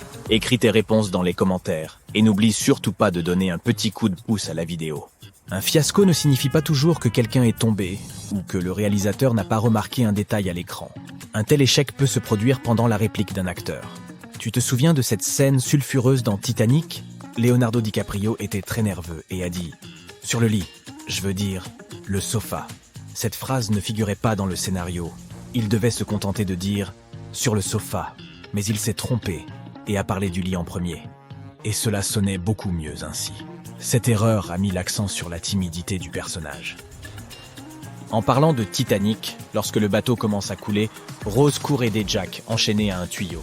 Pour le sauver, elle brise la vitre et attrape une hache de secours. Regarde à nouveau ce moment. Remarques-tu quelque chose d'étrange ? La scène est si bien montée qu'il est difficile de voir que le verre de la vitrine est de nouveau intact. C'est donc ça la magie du cinéma ? Al Pacino, dans le drame « Le temps d'un week-end », s'est tellement habitué à son rôle de colonel aveugle qu'il s'est vraiment vautré contre une poubelle. Ce n'était pas dans le scénario. Il semble que l'acteur ait délibérément fermé les yeux pour ne rien voir et mieux ressentir son personnage. C'était tellement naturel pour le rôle que le réalisateur a laissé cette prise dans le montage final. La reine Marie-Antoinette a régné au XVIIIe siècle. Et en 2005, la réalisatrice Sofia Coppola a décidé de tourner un film sur ce personnage historique. Le film nous expose les strass de Versailles, la jeunesse insouciante de la future reine. Tenue baroque, intérieur chic, perruque d'aristocrate et une paire de Converse. Bien sûr, cela ressemble à une belle bévue de la part des accessoiristes qui ont essayé de recréer la France du XVIIIe siècle. Mais regarde comment ces chaussures modernes s'intègrent à l'esthétique du film. Sofia Coppola a admis avoir inclus ce plan dans le montage exprès, juste pour rigoler. Certains ratages attirent immédiatement l'attention, et d'autres sont si discrets que même les réalisateurs ne s'en rendent pas compte. Seuls les spectateurs remarquent parfois ces erreurs. L'une d'entre elles s'est glissée dans le drame vampirique pour ado Twilight. La plupart des gens ne pouvaient détacher leurs yeux des personnages principaux, mais quelqu'un a remarqué cette erreur presque invisible. Regarde la fenêtre de la voiture, et tu verras le micro de l'ingénieur du son dans le reflet. Une petite défaillance a été repérée dans le premier Spider-Man de Sam Raimi. Tu te souviens comme Parker s'amuse avec sa toile dans une petite pièce. Il casse une lampe de bureau, mais après quelques secondes, la lampe réapparaît comme par enchantement. Saine et sauve. Ou s'agit-il d'une autre lampe? Mais si tel est le cas, pourquoi Peter Parker aurait-il eu besoin de 2 lampes identiques? Le film Pretty Woman a lui aussi son petit fiasco. Regarde attentivement ces images et essaye de deviner ce qui cloche ici. Julia Roberts mange un croissant. Mais quelques secondes plus tard, elle tient un pancake. Peut-être a-t-elle terminé son premier encas et en a repris immédiatement un second, mais cela semble trop rapide, même pour une personne affamée. Le drame American Sniper de Clint Eastwood nous montre une scène où le personnage de Bradley Cooper prend un bébé dans ses bras. Le spectateur peut immédiatement remarquer qu'il s'agit d'une poupée. Néanmoins, la scène devient franchement bizarre lorsque Cooper commence à bouger la main de la poupée avec son doigt pour bien nous montrer que le bébé est vivant.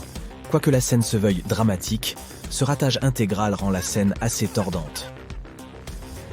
Très bien. Tu te souviens de ce duel entre Malfoy et Harry dans Harry Potter et la Chambre des Secrets? La scène d'action était si intense que le public n'a probablement pas remarqué un personnage supplémentaire dans le cadre. Au moment où Severus Rogue aide Drago à se relever, un homme aux cheveux blonds les observe du côté gauche de l'écran. Ce type est un opérateur, et il semble tenir une grosse caméra dans ses mains. Te souviens-tu du tout premier Fast and Furious? Celui qui n'enfreignait pas les lois de la physique et ne nous montrait pas des voitures dans l'espace. Mais le public a tout de même remarqué une défaillance assez étrange. Lors d'une course dans le désert, l'un des pilotes porte une chemise noire. Tous les boutons sont fermés. Mais quelques plans plus tard, il se retrouve en débardeur. Il est peu probable qu'il se soit déshabillé en conduisant. La course est assez tendue, et il n'aurait sûrement pas voulu s'en distraire. Nous savons tous que Batman est un redoutable super-héros, craint des voleurs et des braqueurs en tout genre. Mais il n'est quand même pas assez balèze pour mettre à terre un grand gaillard juste avec de l'air. Regarde bien cet homme à gauche dans Dark Knight Rises. Il ne pense même pas à se battre. Il se contente de tomber au sol pendant que ses amis encaissent les coups de Batman. Il est possible qu'il ait compris qu'il allait mordre la poussière de toute façon. Mais bien sûr, le réalisateur n'a absolument rien remarqué.